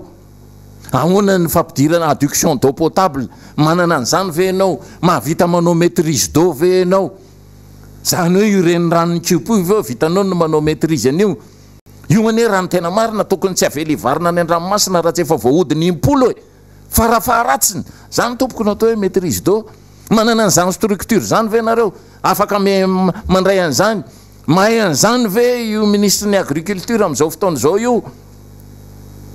tsy mahay an'izany nareo tsy manana an'izany programme zany nareo programme nareo taidronomy mandroatra rehefa taitaitra ny vahoaka malagasy de ohatrany matoritorytsika izany fa andondray aloha anao fampanantenana ny mitondra fanjakana tompoko tsy manao propagande intsony ny fampanantenana ny dikany de any amin'ny propagande no tanterahana rehefa tonga ao anatin'ny fanjakana ianao a de manatanteraka ny teny nomenareo rehetra tany anatin'ny propagande zany natao hoe propagande fa ny mitondra fanjakana tsy propagande éternel hoe isaky nikefikefina ny vahoaka ohatrany matahotahotra de andondray aloha iteny hoe tsy misy dikany mihitsy angeny dikan'izany hoe anao téléphérique raha ohatra ianao tsy manana an'izany fahafahana mahafantatra ny Madagasikara fantatrao ve io Madagasikara io tsy fantatrao le izy satria misy ny délestage isan'andro isan'andro tsy misotro rano zao ny olona ary gaga ianao ohatra tia Antananarivo renivohitra manosika kalesa ny olona rehefa kelikely zany mbola horarany ngiamerana Antananarivo vazaha be indray a reny kalesa mandehandeha eraka n'Antananarivo reny satria manelingelina amin'ny fiainany zareo fantatrao ve ny vahoaka malagasy hoe reny le camion restaurant mandeha eraky ny tanànan'Antananarivo reny ange ka reny ange no foto-tsakafo ny vahoaka malagasy reny no alaporte zany hoe sahaza ny vahoaka malagasy tarianao io hoe de avy hatrany tsy te halala fotsiny zao fa tonga de fafao asory teo fa maloto ny atao hoe maloto sy madio tompokoa de teny erana tsy misy olona manao décret zany hoe izao no atao hoe madio na izao no atao hoe maloto fifanarahana ao anatin'ny fiarahamonina zany a dia soritan'ny fanjakana amin'ny tantana ao anatin'ny contrat social ianao tsy manana anao fahafahana mamorina asa eto Madagasikara ny orinasa misahana ny mpiasa eto Madagasikara aza rehefa tsy mamaly ny banque primaire rehetra eto Madagasikara amin'ny antso nataon'ny président de république milaza hoe tokony ho ampina ny mpiasa malagasy a de ny banque no anao an'izany a sy ny etsetretsetra nanaraka anao anga amin'ny banque dikan'izany mpanohitra zany reo banque reo tsy nanaraka anao amin'ny banque de voatery ianao mamorona banque anankiray fananganana banque eto Madagasikara nge tompoka misy lalany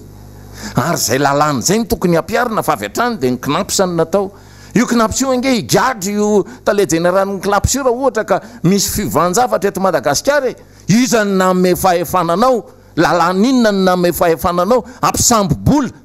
amin'ny alalany vola latsakemboky ny olona manao cotisation ao anatin'io knaps io ny olona manao cotisation ao anatin'ny knaps ary raha ny tena marina raha tena mandeha araky ny lojika ty fanjakany ty de io knaps io ny tereny andeha hikaroka ny olona rehetra manambola amin'ny knaps zay tsy mahafantatra ny zony be de be nge ny olona tsy mahafantatra ny zony nandrotsaka vola tao anatin'io knaps io asa mpisamborimbola izy fa manaova remboursement zany ange nitsotry indrindra amin'ny knaps ary ao anatin'ny fahefan'ny knaps zany aiza koa nisy knaps mbola ando retraite am'izao tsika amin'ny teny zao 20,000 ariary isam-bolana ny lalàna apetraka ao nefa de hoe 200,000 ariary isam-bolana ny tokony karama farany ambany indrindra eto Madagasikara iza zany tsy manara-dalàna eto Madagasikara eto ary iza ny olona afaka hikapoka anareo reo tsy misy olona afaka mikapoka anareo fa de jerem-potsiny ohatry ny tanina lavona zany hoe inona moa fa de samy monontsika de zay le fatalisme zay le fiononana ao anatin'ny vahoaka malagasy zay noho ny foaziny antoko-panohatra tao anatin'ny 5 volana hoe tsy mety zany tompoko tsy azo atao ny mionona satria ny volam-panjakana volam-bahoaka ny repoblika zava-bahoaka noho izany a samy tompony ny vahoaka malagasy fa tsy hoe nareo rery no andeha hanamboamboatra amin'ny fiainanareo ao antsika miteny zao de tsy manjary lasa manahirana be hoe ny vary aza tsy misy mesura spécial raisan'ny fanjakana ny varim-bazany ray nanaovanao mesura spécial amin'ny fanafarana azy eto Madagasikara na ny ronon-jaza aza mbola tsy misy an'izany hoe mesura spécial raisan'ny fanjakana amin'ny nomenclature apetrakareo any anatin'ny loi de finance manahirana ane zany zany ve zao de hoe manohatra ndrenjato tena ndrenjato tena manohatra miseho an'izao miseho an'ry ka entina napepona fotsiny ange le izy entina anaovana intimidation an'renjato ange zany sy ny mpiara-manonja rehetra ato anatin'ity sehatra ty ny amin'ny hoe aza misy miteny eo nareo fa ampitahorinay nareo rehefa miteny eo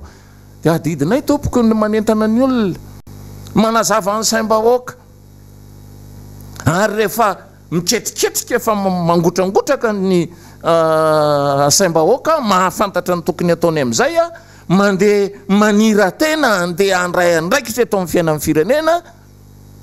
tafita ny afatra ny asany antoko-panohatra ianareo raha ny tokony andeha hiaro anay de marina zany fa de marina ny teninareo de mba manaja teninareo e be deabe zao ny tamin'ity herinandro ity ny nanaja tena ny prime ministre any Pays-Bas ny prime ministre any Italie nambarako teo andrematoa Alassane Ouattara zay lany a 83% tany Côte d'Ivoire nefa dia miantsony atoko-panohatra matahaka zany andrematoa Emmanuel Macron ngeka manao consultation politique no ataony raharaha de nga migadra zao Marine Le Pen sa andrematoa Mélenchon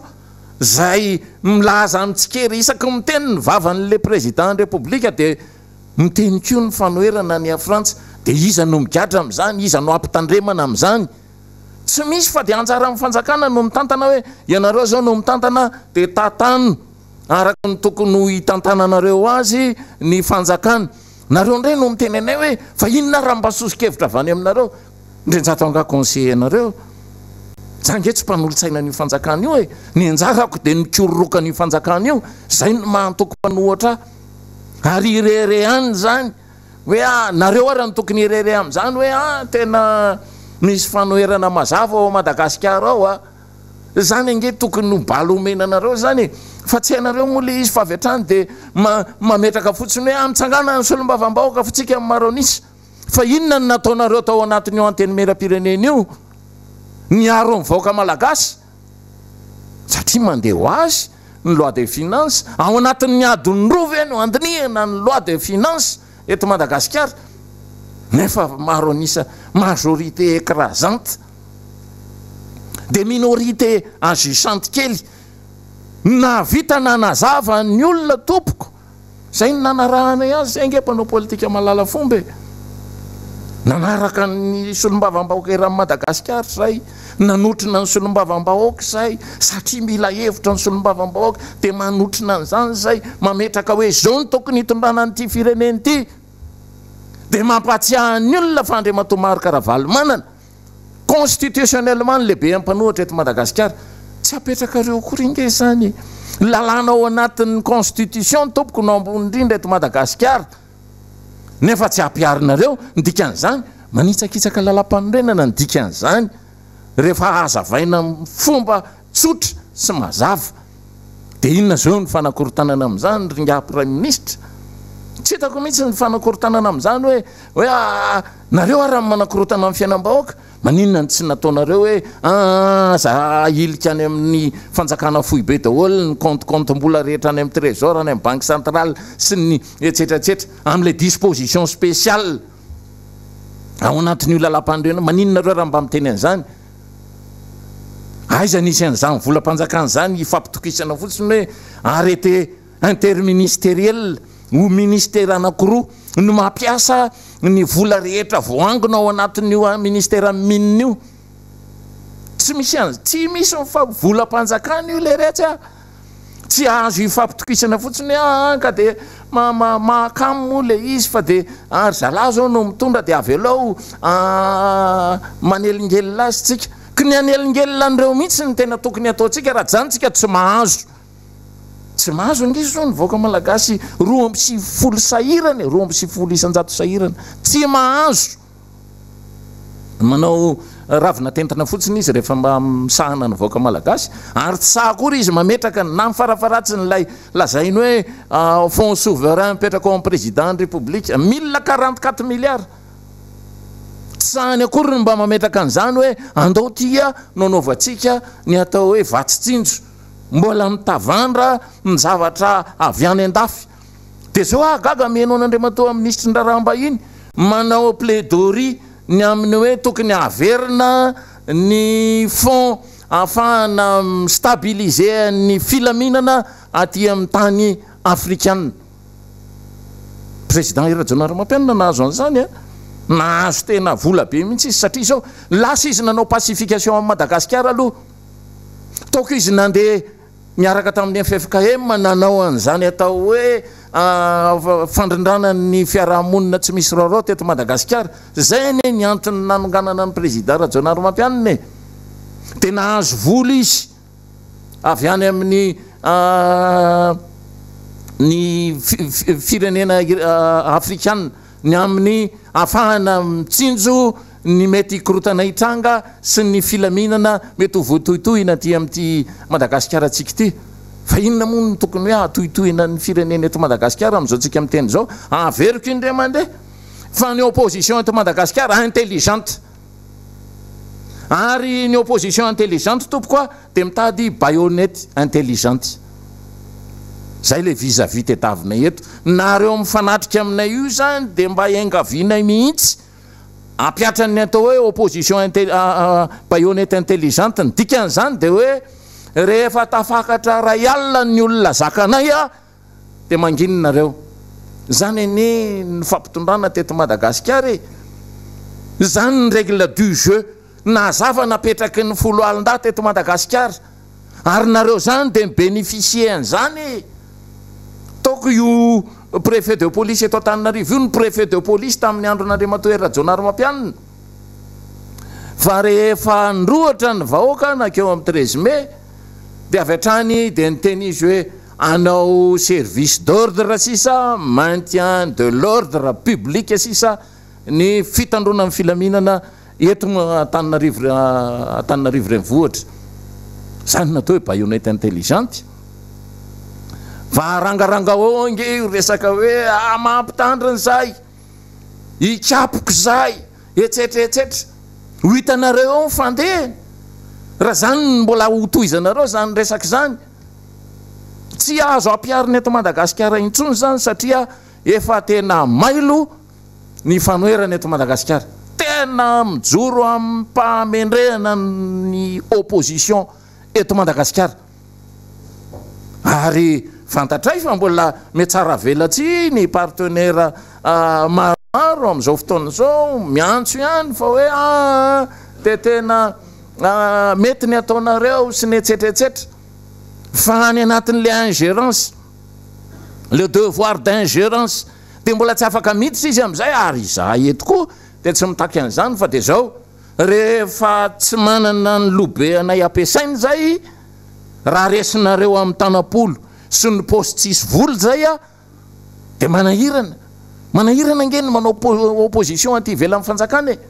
fanjakana miziriziry tsy mety mametaka ny sata ho an'ny fanoerana sy ny sata mifehany amin'ny toko politika eto Madagasikara na dia efa fantatra fa décret d'application aza sisa no ampiarina amin'izany lafiny zany tsy sa manao an'izany nareo satria izay kay mifoto-kevitra reo hoe raha vao manana vola eo reo mpitondra mpanohitra reo dia avy hatrany dia resinitsika satria ny mpanohitra dia tena miketrika mihitsy tena manao étude métude ozy izy ny tanora amin'izao fotoana zao tena métude mihitsy zay ary ainay tsenjery io lalam-panorenana io ainay tsenjery io lalàna amin'ny fitantanam-bola io satria io no atao hoe fanjakana rehefa fanjakana tsy manana ny loi de finance dia fantatra fa tsy mandeha zany ary loi de finance amin'izao tsika miteny zao tompokoa dia loi de finance tsy mandeha amin'izay ozany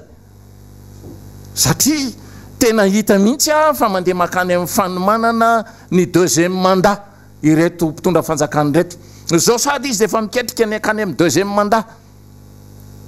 raha ona no ahafahana manatanteraka an'izany hoeto aloha ny firenena e rehefa mivoaka eo ny doublon dia hitanareo mifandehany rehefa mivoaka eo a ny fanatanterahana ny hetsika maro samihafa amin'ny fomba andrandrana ny fiainan'ny firenena ka mivoaka avy aty amin'ny mpanohitra zany a zakany mpanohitra ny vahoaka malagasy a dia anaovana azafady a fa mitaky an'izany zo zany a ny fanoherana eto Madagasikara ny avako Faberger zay sénateur teo aloha miarahabatsika rehetra zay mpanaraka ny fandarana ary miarahaba ihany koa ny ekipa teknika miarahaba ihany koa ny namana teo aloha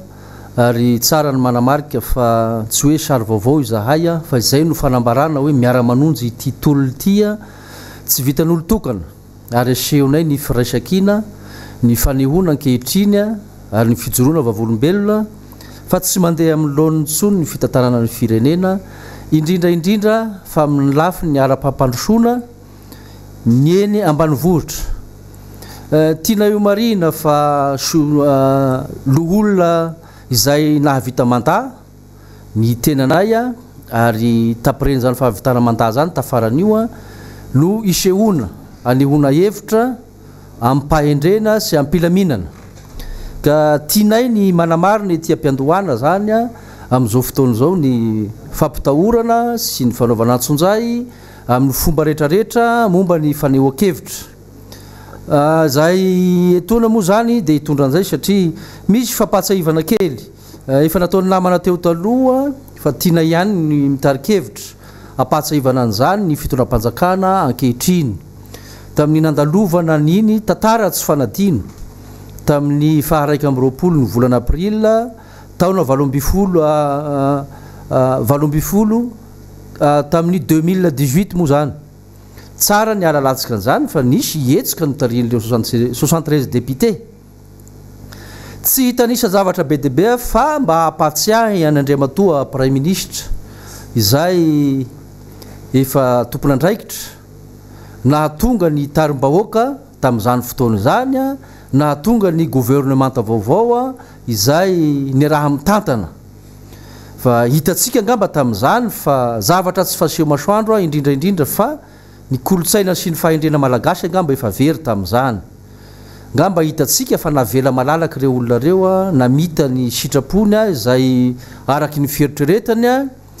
tatitra tamin'ny vahoaka no natao a lasa fanonganam-panjakana ny zavatra natao a dia ry zareo ihany tamin'ny farany nanalany tenany teny amin'ny kianjany 12 Mey ngamba tamin'izany fanehoan-kevitra fa ity indray a dia fanehoan-kevitra mpahendrena sy fanampiana raha ny tena izy ane fanampiana fanjakana ny zavatra misy amin'izao fotoana zao fanambarana ny zavatra tsy mety hoe zao ny zavatra tsy mety a izao ny zavatra tsy mahomby a zao ny zavatra tsy misy mandroso mihitsy a amin'ity fireneny ity ka tsara ngamba no anamarinana an'izany a fa dia matoa tsy olona rery na apetraka atsika araky ny filazany sasany hoe tim io na hoe zao tsy tim io fa firaisankina fanehoan-kevitra hoe miara maneho hevitra zahay a eto mba ho fantatry ny vahoaka malagasy a anehoana an'izany hoe tsy mandroso tokoa ny firenena raha ny tenako manokana moa dia solo tena avy amin'iny faritra tsimoiny a voafidy tany ny tena tamin'ny fotoana zay ny asana efa tapotra moa iny fa tiako ny manamarika sy mitondra ny feon'ny vahoaka amin'iny faritra iny a mba ho eno ny Madagasikara ray manontolo sy ty mpanaraka nyty fandaharany ity a ny tsy fahombiaza ny fitantanana izay ataon'ny fanjakana amin'izao fotoana zao a fa tena miaina anatin'ny fiainana tsy azo eritreretina iny faritra iny efa betsaka nataon'ny namana teo fa ny fijoroana vavolombelona moa amin'ny mahazanaky nyiny faritra iny no tsy maintsy atao ary ny kikika ny vahoaka ny faritra atsimo a hoentina amintsika vahoaka malagasy ray manontolo fa dia raisina toa zanakala hafa anatin'ny faritra misy elanely no ohatrany hoe tsy anatin'ny tia nositsika ity ny faritra atsimo iny a raha ny fitantanandraharaha sy ny fijerena manokana no mahaolona ny jerena satria tena voahosohoso tokoa izany tianay ny manamarina fa tsy honitranga izao zavatra mitranga tsy fahita amin'ny faritra tsimihina ankehitriny raha ohatra ka ny heno sy mba vonina miara-miasa ary mba manaraka ny fifampizarana amin'ny andraikitra misy izao fitondrano zao satria raha vonjolo ny fitondrana ankehitriny tamin'ny 2019 iny raha nitondra ny programme anasa ny teny anivony anterimeran-dolona ny premier ministre dia efa nanao sonnette d'alarme izahay tamin'izany efa nisitona lakilosy napahalalana n'io gouvernement io hoe tany indondoza iny faritra tsy minika mampahalalanareo an'izany izahay fa tsy tonga ny fotoana ny ranonorana ka manomboko zao dia tianay ny manamarina fa jerevo akaiky iny faritra iny inona moa ny zavatra nisy iarahantsika mahita ny fitavozavozana nisy fandraisana andraikitra amin'ny fotoanany fa dia izao ny zavatra misy ankehitriny mizaka ny tseran'ny ainy ny faritra iny ka izay ny sotonanay ampahalalana ankehitriny satria mitaky izahay satria henonay ny famatsim-bola ny accord de coopération atao etseroa be de be zany ankehitriny satria atao fitadavam-bola ndray ny fahorinany vahoaka amin'iny faritra iny okare tompoko mba tsara ho fantatritsika zany mba hatsapatenitsika fa angamba amin'ny maholombelona na ny conscience fotsiny angamba tsy mandry am'izany raha ohatra ka zavatra fanomezana voafaritra manokana omena an'iny faritra tsimo iny ka hatao tantely afadrakitra tsy ho tody any amin'ny zay eritreretana homena azy dia mba handry ve ny conscience tsika am'izany ko etony izahay dia misiton-dakolosy satria efa mipetraka hatra amintsika amin'ny teny io tsy mbola misy programme ny gouvernementa izay narafitra mazava ny hitantanana sy hanomezana mazava ny fanampinan'iny faritra iny atreto dia mbola tsy misy an'izany isika ka mitaky an'izany izahay raha ohatra ka hoe afaka miroso amin'izany ny fitondram-panjakana satria raha ny fahitanay azy dia tsy ho vita n'izany fa araky ny voalazany namana teo ny zavatra mahazatra ny fanjakana amin'izao fotoana zao moa zany dia ny taidronono mandroatra izay mamono afo izay zavatra mihetsika averiny tsy maintsy vonjena fa tsy manana paikady sy drafitra mazava tsara hoentiny tantanana ny firenena mirohatra ankehitriny ny aretina izay efa fantatsika momba ny coronavirus mba fanaheny ve tsika androany ny programme anasan'ny ministerany fahasalamana ahatra amintsika ankehitriny hitatsika nisy fanasana tany aminay ainao manjery sasany izay manana fandaharana tamin'izany fotoana zany fa nanamarina ny mpanentana ny fandaharan'io fa rehefa nantsona ny solotena avy eo ministerany santé dia tsy nisy sahy hiakadapa hanazava ny zavatra misy marina eto amin'ny tany sy ny fanjakana ka tsara ny alalantsika an'izany zavatra zany tiako ihany koa manamarina hiditra amin'ny resaka satria manamarina ny zavatra misy dia ny paikady mazava hoentina miady amin'ny fampandrosoana sy ny tsy fahampihinana sakafo eto Madagasikara ny zavatra tsapa tompokoa dia tsapa ankehitriny fa tsy mahomby ny fitantanana izay ataony ministry ny fambolena ankehitriny satria matoa raha ny tsy fahampisakafo raha ny zava-misy ankehitriny no jerena dia tsy manana paikady mazava tsara sy fitantanana ary rahantsika mahita ankehitriny fa tsy manana politika mazava tsara amin'izany ny ministry ny fambolena betsaka ny programme sy ny zavatra lazaina satria zany mo efa tsy mahavahiny atsika angamba fa irahantsika mahalala fa izany ny tena spécialitény ny fitondrana ankehitriny ny manafalivaly vahoaka amin'ny alalan'ny sary sy ny programme fa tsisy fanatanterahana arakasy zany ka raha isika ohatra raha ny projet de développement agricole tamin'iny faritra tsimo iny mba tsy ilazako hoe niteraka resabe tany Bamangoky aiza ho aizy zany re ankehitriny ho anareo ministry ny fambolena mba fa manana paikady ve nareo efa manomboka ve zany tetikasa zany inona ny zavatra misy hiatrehantsika indray an'ity taona vaovao ty raha ny paikady no entinareo ministère ny fambolena lesoka lehibe zany tompoko fanambarana indikateurna zavatra zany fa tsy mandroso ary tsy manana paikady izy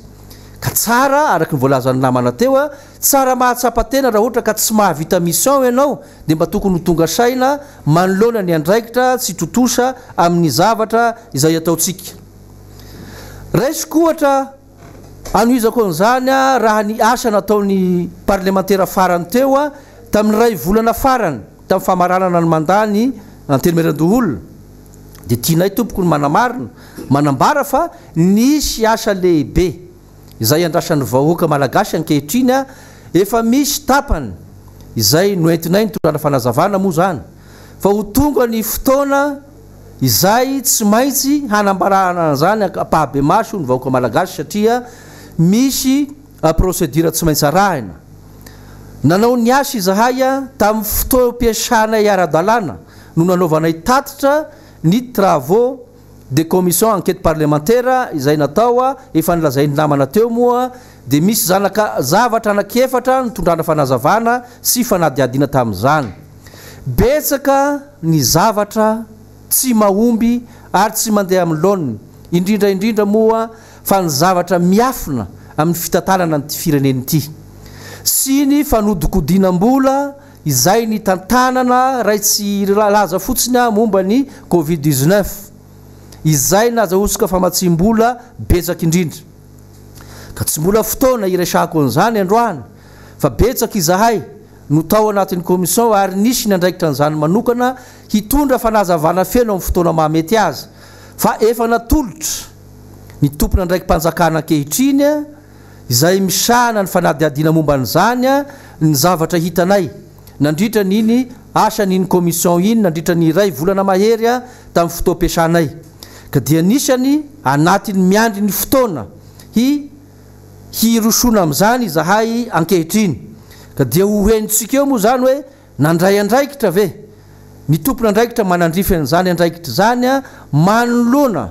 ny zavatra tsy mety sy ny zavatra fitantanana moapapana tamin'ny zavatra rehetrarehetra ka eto ampamaranana moa zany a dia tsara ihany zahay manamarika fa amin'izao fotoana zao a mba hanambarana amintsika ny saombiazany fitantanany ny fanjakana ankehitriny a raha hitodika amin'ny faritra tsy mihinitsika satria nisy fampanantenana nataon'ny filoham-pirenena tamin'izany fotoana zany sanatrian'izany akory amin'ny fanajana fa tamin'ny fotoanany dia rehefa naneo hevitra ny mpitondra hevitra tamin'izany a dia namiravira sy ny tsy fanajana ny fitondram-panjakana fa ankehitriny zahay dia manaja ny filoham-pirenena fa kosa misy zavatra farampanantenana nataon'ny filoham-pirenena amin'ny faritriny a mba tianay ny manamarina satria misy tetezana tapaka tompoko a amin'iny faritra tsimo iny a mampitohy ny faradofay sy ambosary fa mpanantenana ny filoham-pirenena fa hoe volana janoary amin'ny taona raiky am'roapolo sy roa ariva dia hatomboko zany asa zany hanambarana amintsika fa tsy misy na fitaovana anankiray a efa tafapetraka any an-toerana ka tapaky iny lalan'iny tsara ny manamarina an'izany fa hoe tsy mihodina tsy mandroso ary tsisy fandraisana andraikitra amin'ny fotoana zay ilana azy ny fanjakana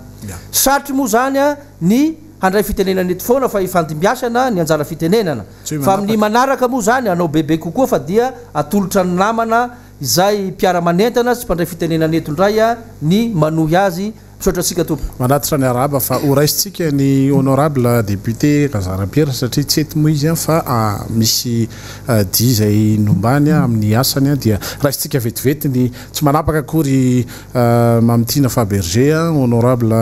lolo Madagasikara raha tafiditra ianao honorable Fidèle Kazarapierre dia afaka mitsofoka avy hatrany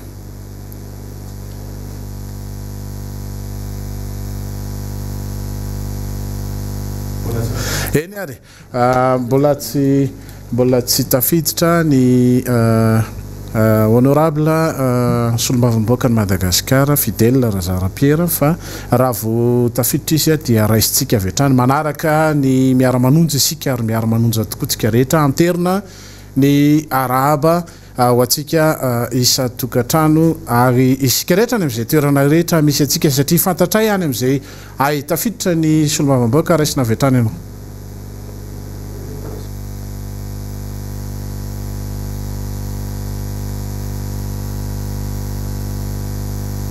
Allô?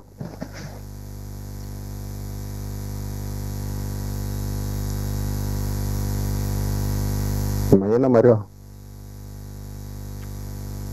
Ya, salama tsara miaraba antsika rehetra ao anatin'ny fandaharana Miara Manonja amin'izao maraina izao a. makasitraka manome ny fitenenana ary miarahaba ny mpanaraka ny fandaharana rehetra manerana ny nosy sy any ivelany rehetra any.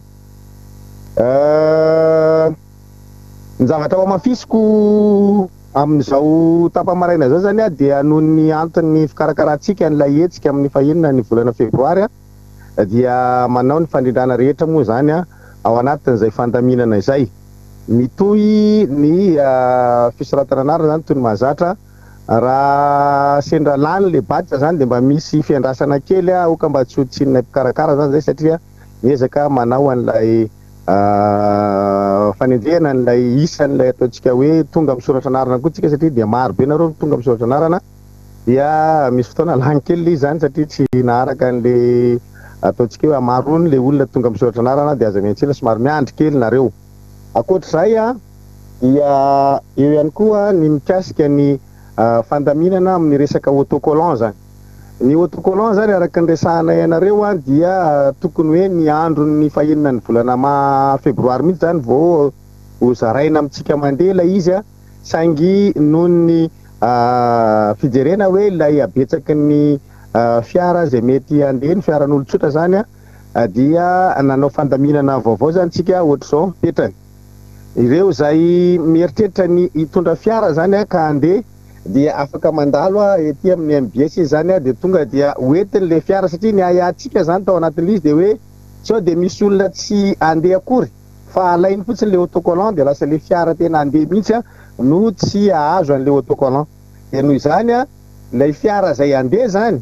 raha ohatra ka efa disponible izy de efa afaka mandalo ety amin'ny MBS Anosipatrana zany izy manomboka rahampitso de tonga dia apetahantsika le autocollant zany efa iny moa zany de efa misy izy rehefa tonga ny fahinana ny volana febroary de tsy mila hoe amin'iny andro iny izy vao mametaka an'le autocollant efa azo apetaka mialoha zany le autocollant ho an'ireo fiara zay andeha manomboka rahampitso zany zay zavatra efa tsy hoe androany efa afaka tonga dia apetaka avy hatrany le autocollant ho an'izay efa afaka manao an'izay zany tsy misy mihitsy ny olana zany amin'izay fandaminana zay.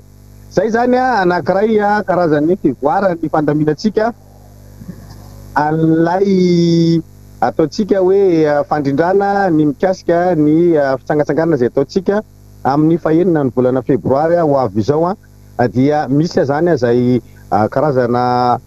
sosikevitra vaovao napetraka nareo ihany moa zany le izy dia narahanay aty amin'ny fikarakarana zany le izy hoe apetakatsika mialoha ny autocollant mba tsy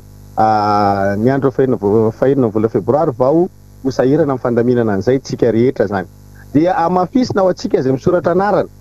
fa tsy voatery araka andeha hirodirody soratra anarana daholo tsika rehetra ohatra ka miaraka maromaro fa ny ray amintsika ihany de efa afaka manoratra ny anarantsika. De avy any amin'ny faritany zay manam-paniriana andeha amin'le izy de efa misy fandaminana atao amin'ireo mpandrindrany any amin'ny faritra zany hoe zahay koa mba te hamonjy an'le izy zay any amin'ny faritra tsy tena hoe le lavitra be moa zany fa le akaikaiky na sendra hoe manana antondia tiako ohatra dia efa misy fandaminana zany napetraka amin'izay de arahana reny toromarika reny zany mba ahafahantsika mandrindra n'ilay fiarahanareo mpisangatsangana aminay amin'ny fahenana volana febroary sady fiamparabatsika tratry ny taona raha teo moa io no fitsangatsanganana zany ao anatin'izay ataontsika hoe taona vaovao raiky amby roapolo sy roa arivo izay. Ny mikasika ny resaka polo dia miandry kely fotsiny sisy nareo fa efa ao anatin'ny fandaminana azy tanteraka izahay dia rapitso menatsika eto zany ny vidin'ny polo de be da be ny any amin'ny faritra ihany koa no manafatra an'le izy dia somary manaraka fandaminana kely ihany koa tsika ao anatin'izay satria tsy maintsy hoe ho alefa any aminareo le izy zany satria nareo tsy aty Antananarivo de mijery ny fandaminana mikasika an'izay zany zay fa rapitsika dia azonareo ohatrinona ny vidin'ny polo anankiray dia ohatriny ahoana ny fandaminana amin'ny fividianana azy satria tsy maintsy arindra tsara le izy mba tsy isinony ataontsika hoe fikorontanana ao amin'izay ilay resaka polo izay. Zay zany ny mikasika ny resaka fahenana ny volana febroary zay ao anatin'ny fikarakarana moa tsika mandamina an'izay tsirairay de mba tonga tsika milamina tsara zany ao anatin'le izy satria tsy maintsy soroana ny eriteri-dratsy ny ataontsika hoe maramara saina sy tsy mataotody ao anatiny zavatra zay tsy eritreretiny ary tsy andalovan'ny saitsika kely akory satria de inin'ny sasany avily any amina zavatra hafa ny filozofia n'ilay ataontsika hoe fitsangatsanganana izay ifakahitantsika sy fampiarabantsika tratry ny taona teo raha teo ny fisin'ny valanaretina dia fampiaraba tsy maty manaina tratry ny taona raiky am'roapolo sy arivo ity saingy hoan'ny maramara saina dia adikany zavatra afo zay ka atsika tsy mila tafiditra ao anatin'izay velam-pandrika zay areto de mbola mamerina foana amitsika izay mpanaraka ny Miara Manonja aoka mba tsy ho tratrany reny velam-pandrika amina diversion samihafa reny tsika ka ho variana any am'izay fa ny atsika de hoe inona ny manahirana amin'ny vahoaka androany dia zay ny resantsika zay no hitondrantsika fanakanana ary zay no entintsika ato anatin'ity fandarana ity fa tsika tsy andany andro amina zavatra tsy tokony horesahana zany hoe le faux débat zany tsy miditra am'izay tsika tanivon'ny Miara Manonja ary anareo ihany koa dia tsy ho tratra ny velam-pandrika am'izany fa aaya ifetena tsara manoloana ny fandranitana maro samihafa fanampiny ao anatin'ny resaka Miara Manonja dia alavaitsika kely le fotoana zany na alavaitsika 12 minitra aloha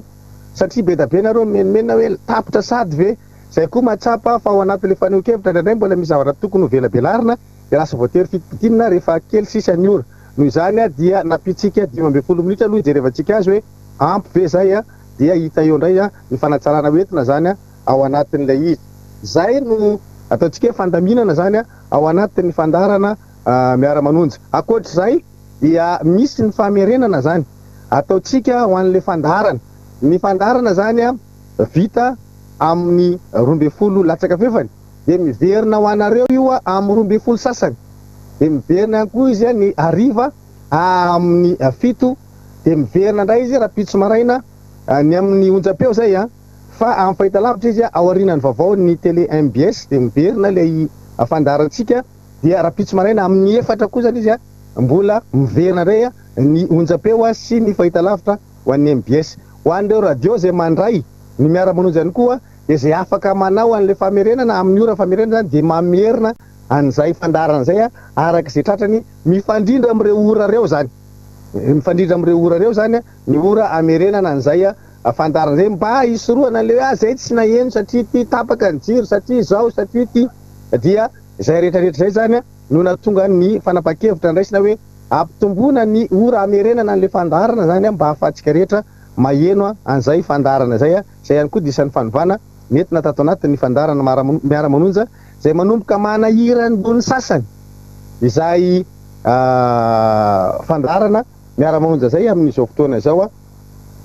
ka tsara no anaovantsika an'izay fampahafantarana zay ho an'ireo zay manaraka ny fandarana anankiray ihany koa izay amafisitsika eto zany dia ny fanairana ny tompona ndraikitra eo anivon'ny jirama fa tena mikaikaiky ny olona allo maheno tsara ya misaotra rahalahy Maxime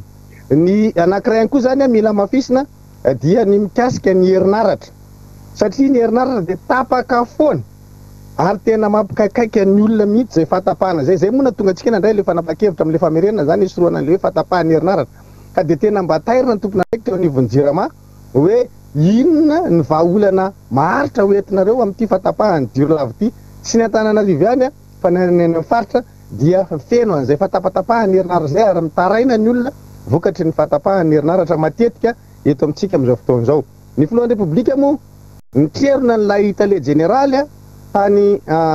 faritra Antsinananosy de niandritsika omaly hoe mety miparitaka lasa ngamba zany ty télé généraly ity satria raha reny teriterona be reny mety misaoty io kanjo inona ny teo fa ohatra mbola ao ihany le izy raha fahitako azy tsy mbola voakitika ilay télé généraly dikan'izay ametra-panontaniantsika hoe cinéma ve le atao sa tena hoe mahita ny zavatra hita an'le vahoaka koa le filoham-pirenena ao anatin'le izy mijery amin'ny fahitalavitra ianao mbola mandeha le dokam-barotra an'ilay primo zay efa teneny le filohan'ny repoblika hoe ajanony aloha io inona zany ny tena marina hoe tsy toteny ve zany le filohan'ny repoblika sa tsy mahafe sa tsy mahavita mandray andraikitra mikasika an'ilay tompona ndraikitra eo anivon'le jirama ve zany le filohan'ny repoblika no miteraka an'izany rehetra zany hoe maninona mbola mandeha ihany ny dokam-barotra nefa efa zavatra tenen'le filoha hoe ajanony ilay resaka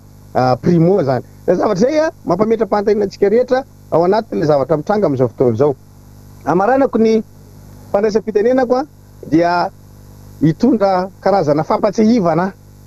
amin'ny mahavavolombelon'ny tantara andre matoa filohan'ny repoblika tranga nisy ty zavatra teneniko ty fa volombelony tantara ho atsika. Nisy fotoana natanjaka be ny fanoheran'ny pomba an'Andriamatoa Marakaravalomanana tamin'ny teteza mita, zanaky dada moa zany misokajitsika azy tamin'izay fotoana zay. Natanjaka be le fanoherana teo Ambojatovo de nivorytsika. Rehefa nivorytsika tamin'izay fotoana zay dia nandray fanapakevitra hoe inona ny atao manoloana mihetsika ataon'ny zanaky dada eny Ambojatovo. De tao anatin'ny mpivory zatsy anonona anarana fa tadidinao tsara monsieur le président hoe iza no nanome hevin-dravina tao anatin'izany fivoriana zany, satria ny zavatra tsikato zany de manomboka miverina amindray amin'izao fotoana zao le hoe misy manome hevin-dravina ianao any ka ho lasa hijapaka ao anatina fanandraisana fanapakevitra. Le hevin-dravina tamin'izay fotoana zay raha apatsihiviko anao monsieur le président tsy problème mihitsy aloha apatsihivina de hoe inona vahaolana ataotsika amin'ireo magro sy zanaky dada makeny Ambojatovo zay, de ozy le olona hoe andao avoakatsika le camion be an'ny fivondrorana le mangamanga be iny, le paka zavatra maloto any anatin'ny lavapringy iny, le paka diky io lakotsiny am'le fitenenana, de iny no alefatsika eo Ambojatovo de ho fafazatsika an'le zavatra ao anatin'le bozaka ipetrapetrahany Ambojatovo, de am'izay le zanaky dada tsy hiakatra eo Ambojatovo. Fa tara marina zany zavatra resahako zany a, masahia mitsangana eto zay samandahany zany tsy misy zany resaka zany, fa nivorytsika teny Ambatobe. De zay le hevin-dravina tiatsika tenenina hoe ao anatina tranga misy ara-politika ve, de zany ny hevitra omena folohan'ny teteza mita nefa le omena hevitra eto hoe andaotsika moka an'ilay camion be amin'ny fivondronana pakadika iny, de iny no fenona any amina lavapringa samy hafa eto Antananarivo, de afafy afendraka ozy izy ny fiteny mahazatra zay eo amin'ny bozaka ny Ambojatovo io, mikanjana Ambojatovo io, am'izay tsy afaka hipetraka eo le olona zay manohana ny Marakaravalomanana tamin'izany fotoana zany. De niteny tamin'izay monsieur le président raha tadidinao tsara hoe tandremo fa sarotra amina fiarahamonina izany maloto zany raha voakasiky ny olona, raha maray an'izany ny olona, zava-doza fa sain'ny olona manasa anazy eo tsika raha sanatry ka zay tokoa ny zavatra natao. So ihany moa zany fa tao anatintsika mivory misy namerin-do, misy nandahany la izy de tsy nampiasainy, fa raha ohatra ka tamin'izay fotoana zay le vitsivitsy no nivory de napetraka zay hevin-draviny zay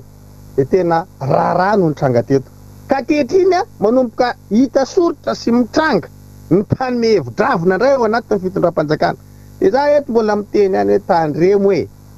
fa ny hevin-dravina tsy mora ny manao azy fa ny mamafa azy rehefa aveo sarotra,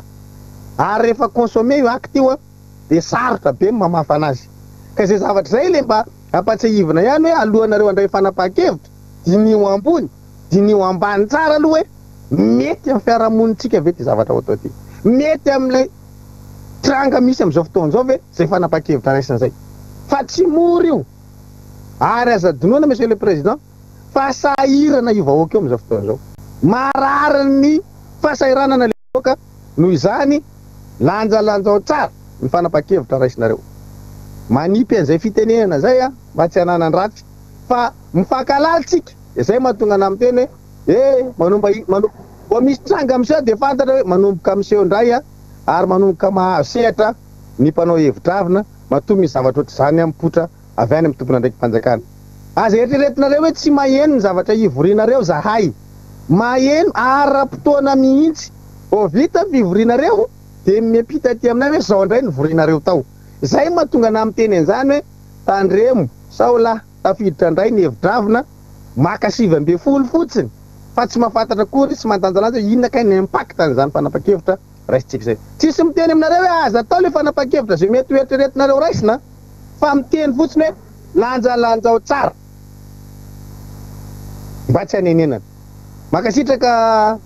rahalahy Guy Maxime ho anareo rehetra ao amin'ny studio amin'ny zao maraina zao za moa mbola mamita ny iraka zay nakininareo amiko dia manao an'izay manandrify na aty amin'ny irakiraka ty ary afaka mandray anjara kely ihany ao anatiny zay ataotsika hoe fandarana eto amin'ny Miara Manonja zay. Ary makasitraka ny fanehoan-kevitra nentin'ny honorable Faberger teo mikasika ny raharam-pirenena amin'ny ankapobeny dia mirary soa antsika rehetra sy ny mpanaraka amin'ny fandarana samby ho tahirin'Andriamanitra metaka ny mandrapitafa indray.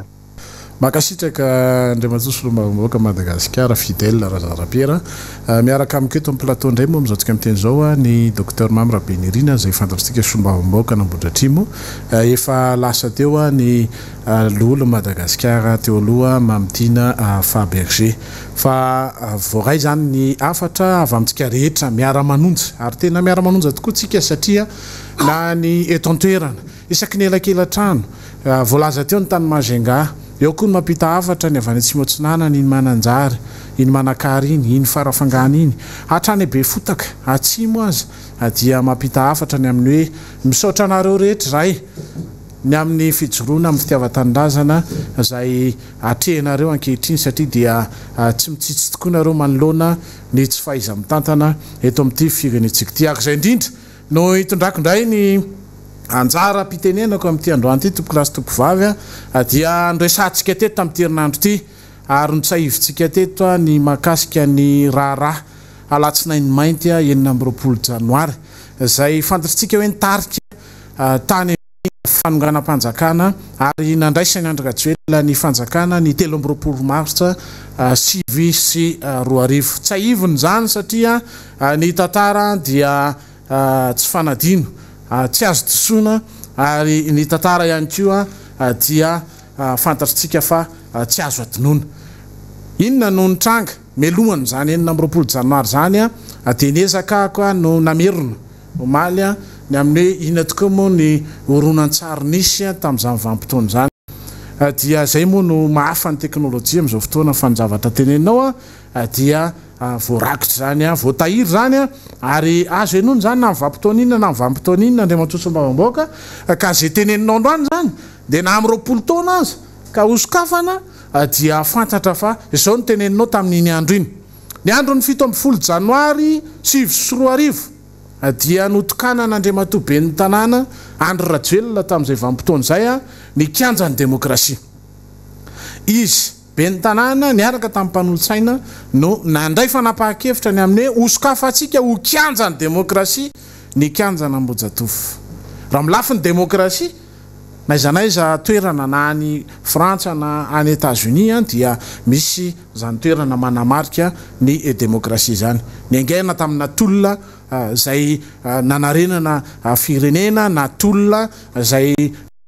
natao tamina antso-jay maro samihafa na tolona tamina ady am'didijadona manerana an'izao tontolo zao ny firenena dia nametraka an'izany kianja ny demokrasia zany noho ny tantara ny tolom-piavotany zany dia mariako eto fa tamin'io andro io dia ireto no tepoka voasitona atao anatin'ny kabarin'Andriamatoa Andry Rajoelina ozy izy voalohany indrindra dia tsy mety tsony zao didijadona misy eto amin'ny firenena zao fa nakatona ny vivaha zay anankiray faharoa izy dia esorintsika ny ministre ny finance ny orakoraka ny olona satria tamin'izany vanim-potoana zany dia fantatritsika hoe ny olona ny FMI zany no nanendrikendrena mahakaravalmanana fa hoe misy ny fanodikodonan'olona tsy mazavy zany tsy mahazo volontsika dia esorina ny ministre ny finance dia nytoy ny kabary nataony teo zay osorintsika ozy ny ministre ny aménagement du territoire satria tamin'izay vanim-potoana zay anisany nandresen'ny lahatra ny voaka n'Antananarivo zay niaraka taminy dia hoe ny fanotorana ny tany zay fantsahivon'ireo namana nandray fitenenana teo aloha ny omaly ny fakomaly fa izany no anisan'ny olana ny tenenany fa olana goavana zay isin'ny didijadona eto amin'ny tany sy firenena fa itinona namarika ny fanambarany tamin'io andro esorina ozy ny MBS esorintsika ny MBS hoy Andriamatoa Andry Rajoelina be ny tanàna n'Antananarivo inona ozy nantona ny esorantsika ny MBS dia tsotra nakatona ny vivaha ary rehefa nakatona ny vivaha ozy dia tseketsika zany ny MBS ozy izy dia manofa ny tanim-panjakana amin'ny 4000 francs mètre carré isa-taona mariako tsara 4000 francs mètre carré isa-taona ozy dia nezakana nadiadiny mahavany zany reo za bel amphithéotique ane zany zavatra resahanao zany Andriamatoa dia nioraka ny olona rehetraketra satria tsisy namakafaka teo ny eo ny amin'ny hoe inona zany ambaran'Andriamatoa Rajoelina zany tombona ve sa tsy mitombona zany dia rehefa nivavahako ny lalàna momba ny contrat de belle eto Madagasikara dia ny fanjakana mamakitra mazava tsara fa ny 500 efa-jato izy tamin'izany fotoan'izany sy ny 500 ariary isa-taona ny metatra toradroa anofana ny tamin'mpanjakana dia gaga eto zany na makafaka mijery an'lizy toy izay ary mitombona ny raha nitondrany président Marc Ravalomanana anazy raha ny bela amin'ny fiteotsika feziny lalàna eto Madagasikara 70 taona fa izy tsy nanao 70 taona fa 50 taona ny nataony ary 4000 par mètre carré zany hoe 700 ariary amin'izao tsika miresaka izao isaky metatra toradroa no nanofany an'ity MBST tamin'ny fanjakana malagasy dia mazava ho azy anie zany fa ara-dalàna nge zany zavatra natao zany fa ninina Andriamatora Joelina nodisony ao anatiny iny resaka nataony tamin'ny 17 Janoary iny ny amin'ny hoe tsy ekena mihitsy fa tokony omena tany ny malagasy ray manontolo anofa noho ny tsy fahalalan'ny malagasy afaka nanofa tany amin'ny fanjakana malagasy iny izy fa ity raha ty zany netombroany ny fanonganam-panjakana tamin'ny 7 dia ny fanokanana ny kianjan'ny demokrasia efa tao anatin'ny paikady tamin'izany vanim-potoana zany ny fandorana ny ainga tamin'ny alatsinainy mainty teto Madagasikara ary manaprofon'izany ny colonel Charles Andrena Soavina tamin'ny aveu zay nataony ny amin'ny hoe tsy tongatonga ho azy ny raharaha 7 fa raharaha efa nomanina efa orchestré efa organisé mba afana nanala ny Marc Ravalomanana teo amin'ny fitondrana teo amin'ny fitantanana tamin'izany vanim-potoan'izany ny antony dia tsotra noho ny tombontsoa manokana noho ny fitiavatena noho ireo zay fantatritsika fa napiasa vola teto Madagasikara vao elingelina no lay fanovana noentin'ny Marc Ravalomanana no lay rivo mpanovana noentin'ny Marc Ravalomanana dia nanahirana ny mpandrara vahiny nanahirana ny mpitondra zay piray petsapetsa tamina rivorenivohitra tamin'izany vanim-potoana zany ity raharaha ty ny tiako tsahivina amintsika menakavy zany tompoky lasy tompoky vavy dia zao ny hoe ny raharaha 7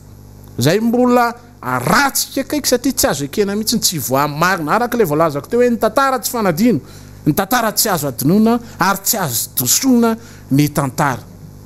inona ny ao ambadika zany tiako resahany zany dia ny hoe ny namaika ny Andry Rajoelina dia nampiasainy ny mpitondra vola teto Antananarivo ny vahiny anongana ny Marc Ravalomanana tamin'ireny vanim-potoana ireny dia hitantsika tsara fa ny vokany dia 12 taona teorintsika mbola tsy tafarina ary io rotoana tantana ny Andriamatora Rajoelina amin'izao fotoana izao io dia raha tsika malala fa miseho lany tsy misy tantara miovy zany eto fa ny tantara no miverina miseho lany amin'ny fomba fiasa amin'ny fihetsika amin'ny faneho-kevitra amin'ny asa atao amin'ny fandrobanana ny arim-pirenena ny zavatra nitranga tamin'ny fotoanany tetezamita dia tsy vaovao zany zao raha zao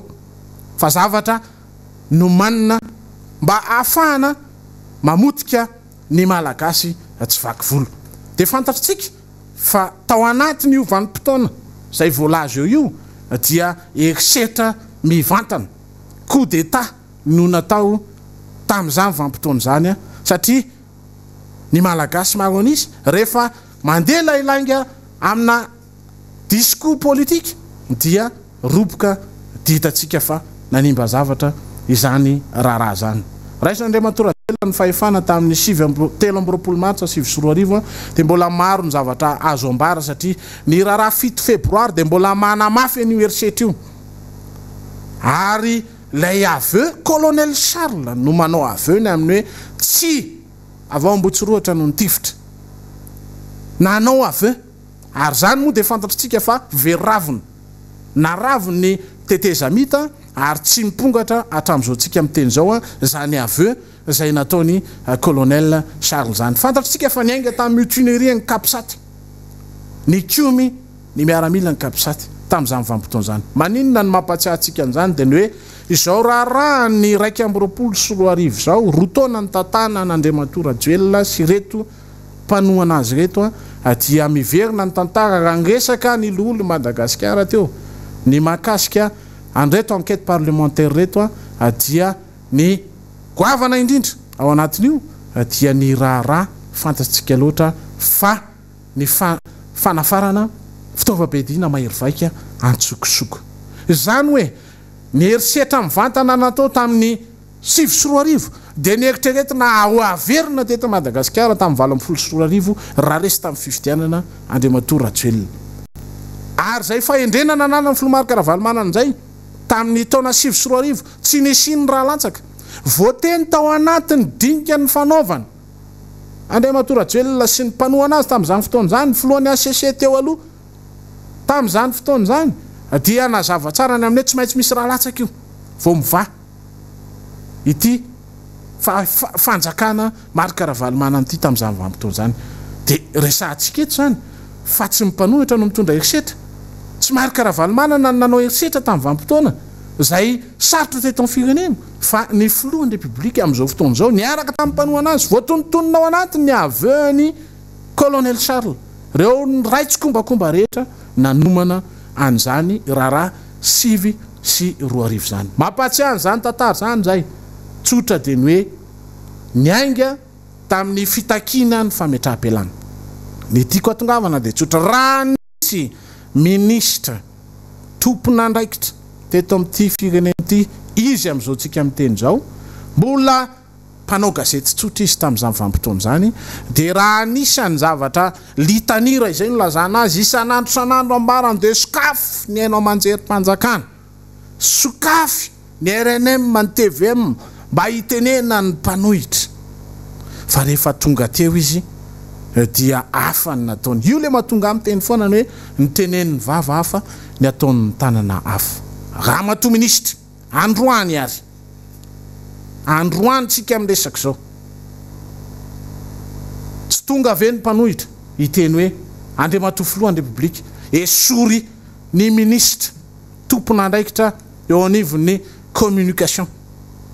fa tsy vitany ny asany tsy vitany zay niteneniny tamin'ny vanim-potoana ny amin'ny tsy azo ekena tsy sokafany ny hainao manjerim-panjakana ho an'ny mpanohitra esory fa tsy mahavita raisy koa ohatra ny raha jirama amin'izao vanim-potoana zao efa niresahany Fidèle Razarapiera teo hoe mba niandry daholo ny rehetra ny omaly fa isy disposition zany ho raisy ny filohan'ny Repoblika fa raha ny atezerany tany Tamatavy dia mendrika fandraisana fanapahan-kevitra zany fa tena tompona ndraikitra indra izy tsy zay ny zavatra mitranga ny raharaha jirama ombenombeny averina eto resaka tamin'ny fakomaly momba ny saofika dia misy fanitsiana ataoko satria indraindray rehefa mitondra fitenena ohatran'izao dia adino ny manasaraka ny mégaoctet sy ny mégawatt no resana rehefa miresaka électricité tsika dia kilowattheure dia miresaka tsika zany mégawatt miresaka watt ndraindray misy zany resana amintsika Miara Manonja eto dia raha miresaka jirama zany tsika dia mazava ny amin'ny hoe raha ny asosorany filohan'ny Repoblika sy ny atezerany tamin'ny tompona ndraikitra dia miendrika fandraisana fanapahan-kevitra zany fa indrisy tsy zay ny zava-mitranga fa dia mbola manohy ny asany ny tale général ny jirama mbola ireo ny PCA mbola ireo ny conseil d'administration zay tsisy tsy mahalala fa ao ny fototry ny olana ny jirama zany tompoko eo raha miresaka vérité de prix tsika tamin'ny taona 7 sy 2 dia efa tafarina ny jirama nanana autonomie financière ny jirama satria Andriamatoa Marika Ravalomanana dia nametraka ny système na vérité de prix io ary noentiny tsy kelikely ny fanatsarana ny fampiakarana ny vidinjiro teto Madagasikara satria io fitantanana io efa voalaza teto ombenomeny fa ny jirama dia matiantoka mividy herinaratra amin'ny mpamokatra izy 22 cents amin'izao vena dia mivarotra 11 cents amin'ny fomba ahoana no afahantsika manarina ny orinasa-panjakana amin'ny raharaha toy izany tsy maintsy manao subvention ny fanjakana malagasy 1000 milliards ariary ka amin'ny fomba ahoana no nanantsika ny jirama amin'izany fomba fitantanana zany ny tiana mpitaina amintsika menakavy amin'izany dia zao ny tsotra rehefa tsy nandray fanapahan-kevitra ianao esory Andriamatoa filohan'ny Repoblika ny olona tsy mahomby toy izany raha tompona ndraikitra ianao ary zay mpanohitra mitaky ny fanesorana azy satria mampijaly ny vahoaka malagasy delestazy tsy resahana tsony ny rano tsy ampy tsy resahantsika intsony zany rehetra zany no fototry ny olana eto amin'ity firenetsika ity tompoko lasy tompoko vavy hoentina amintsika zany androany dia tsotra ny hoe ity firenentsika ity raha tonga am'izao vanim-potoana zao tsika mitady fitoniana moa ny solombavam-boaka ny Madagasikara zay mivondrona ao anatin'ny IRD tsotra ihany raha mitady fitoniana ianareo dia esory zany tompon'andraikitra tsy mahomby zany raha mitady fitoniana ianareo vao ny olana fototra irahany rehetra raha mitady fitoniana ianareo tsotra ny fanapahan-kevitra tokony raisinareo tsy vitanareo mitatana n'ilay firenena mandeha makany amin'ny tombontsoa iombonana tsy vitanareo ny mametraka programa mazava ho amin'ny lahara-pahamehana mba ahafaha malagasy migioka ny tombontsoa iombonana tsy vitanareo ny manao ny asanareo mitondra vahaolana matotra matipaika eto amin'ny firenena tsy vitanareo sy olombavam-bahoaka akory ny mitondra amendement amin'ny loi de finance ka amin'ny fomba ahoana amin'ny fomba ahoana no itenenanareo fa tokony ho tony ny vahoaka malagasy tsy tony ny vahoaka malagasy raha mbola tsy tonga any aminy raha mbola tsy tonga any ambilaniny dia zaravary indray ianareo mila sanction agary dia miangatra mampizarazara ny malagasy manerana amin'ny Madagasikara zany ny zavatra misy ary zany ny tseken'ny mpanohitra amin'izao tsika miteny zao marana ny programtsika eto moa ny voalazako teo ny docteur Mamy Rabenirina solombavam-bahoaka namboatra trimo dia meko azy avetrany ny fandraisam-pitenenana orinazay dia mamarana ny fandarana isika misaotra ny namana Guy Maxime Maralaisehelo ary manaritra ny araba ho atsika rehetra zay Miara Manonja amin'izao fotoana zao na iza misy atsika tonga amin'le fitenin'ny ankizy hoe tsy mamarana lofa manohy satria nyresaka momba ny solombavam-bahoaka ianao farany teo Guy Maxime ino moa no anisan'ny vaovao na fahapana tato anatin'ny ora maromaro farany andro vitsivitsy farany ny azonay lazaina angamba mahasolombavam-bahoaka anay dia zao hoe tena gaga sy talanjona mihitsy zay hoe misy fomba fijery sy fomba fiasa ohatran'izany eny anivon'ny anteny miera-pirenena mahasolombavam-bahoaka ny any tiako amezana azy ny azoko amezana azy dia zao hoe ireny fisehoana sy fanehoan-kevitra farany ireny dia mampiavaka ny atao hoe solombavam-bahoaka sy ny solombavam-panjakana na ny solombavan'ny mpitondra fanjakana anga marimarina kokoa amin'ny atsipiriany satria isika nge raha miresaka ny solombavam-bahoaka ty amin'ny vondrona parlementaire misy atsika ity raha miresaka raha tonga nandeha nanao tatitra tamin'ny faritra samihafa ny resahana teo eran'ny Madagasikara raha miakatra eto amin'ity antenne Miara Manonja ity raha miresaka eny amin'izay ale rehetrarehetra eny mitondra ny feon'ny vahoaka mitondra ny tatitra avy amin'ny vahoaka ary izay ny mba nandrasana rehefa hita hoe ny solombavam-bahoaka hafa koa nandray micro ny laza ny heviny fa asa angamba tsy misy vahoaka solon'ny vavantsony ao an-damosiny hanika ny mpitondra fanjakana no solon'ny vava ary mifanometsiny samy solombavam-bahoaka eny masom-bahoaka mampalahelo mihitsy le izy satria lasa tsy misy etika etsony ilay fanaovana n'ilay andraikitra ary mampiseho indray mandeha indray ilay tsy fahampinny fahaizana mitana ny andraikitra sahan'ny tena na koa sanatria hoe ilay fampiarana tsy arako ny tokony ho izy ilay lazaina fa hoe mahamaro anisa tsy fantatro hoe amin'ny fomba ahoana fa raha jerena ngeny sary raha ny isany jerena tamin'irenyle fandraisam-pitenenana farany teo ireny mbola vitsy noho ny solombavam-bahoaka ty amin'ny vondrona parlementaire misy atsika ny laza ho maro anisa teo reny fa ny azoko lazaina dia zao rehefa tena fehezina dia tsy misy député mpanohitra sy député mpanohana itsony amin'ny fomba ofisialy ao amin'ny anteny miera-pirenena fa solombavam-bahoaka sy solombavam-panjakana ny misy ao nahoana miteny hoe tsy misy député mpanohitra tsony ao miantsoantso ry zareo hoe miverena ty andapa raha anao ny asa inona nefa ny zavatra misy ny asa mahampanohitra nye ny tanterahanay zao ny asa mpitiambana ao anatin'ny vondrona parlementaire mpanohitra nanaovanay fanambarana amin'ny fomba ofisialy araka ny lalàna misy teny anivo ministera misahana an'izany no tanterahanay zao kanefa izahay rehefa na tena hoe handray ny toeran'ny mpanohitra ao anivon'ny anteny miera-pirenena dia mandraky tia ny androany dia arirarira tsy ny roa tsy ny telo tsy ny efatra fotsiny zay no napatsiah teo anivon'ny fiadidina ny anteny mirapirenena hoe ninninona fitavozavozana ny voalazany namana andrenjato teo hoe fananina hitsoka décret d'application anankiray ngianao andrasana e dia mipetraka ny rafitry ny fanoherana araky ny lalàna fa fanahiniana hitsoka reny kanefa ninninona zavatra mitranga amin'ireny a efa ny lalam-panorenana fa lalàna fehizory manan-kery mandra-pisin'ny fanovana izay mahazo fankatoavana reny no efa tokony ampiarina ary zay no natonga ny anyantso foana hoe apetrao a alao hiainana ilay rafitra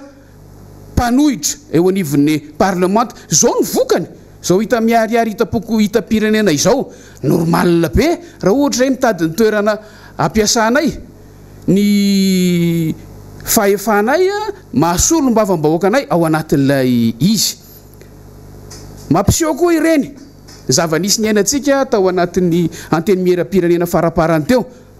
amafisiny fisehoana omaly reny a fa efa tena mifamototra tanteraka ny fanatanterahana ny andraikitry ny solombavam-bahoaka sy ny fahefanam-panatanteraka raha araky ny lalàna nge amboara ombenombieny fa ny solombavam-bahoaka no natao hanaramaso sy hiantso ny mpanatanteraka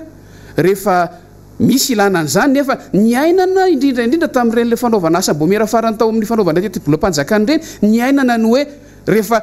mitovy ny hevitry ny solombavam-bahoaka rehetra na amin'ny ankolafina izy na amin'ny ankolafina atao anatin'ny vaomiera dia fanaraka fa hiantso ny gouvernemanta tady mivahaolana ametraka amin'ny fanontaniana inona no nitranga ny gouvernemanta indray niantso ny solombavam-bahoaka ary tsy ny solombavam-bahoaka rehetra fa ilay solombavam-bahoaka izay lazaina fa maro anisa efa mandeha dia mandeha mo fotoana betsaka ny zavatra tokony holazaina fa tsy aritra fotsiny ireo a anamafisana sy ilazana amehezana zavatra nitranga fa lasa ifamalininy ao anivon'ny anteny miera-pirenena le izy ho anay dia izao fotsiny rehefa miantsonareo hoe ndao andraisana fepetra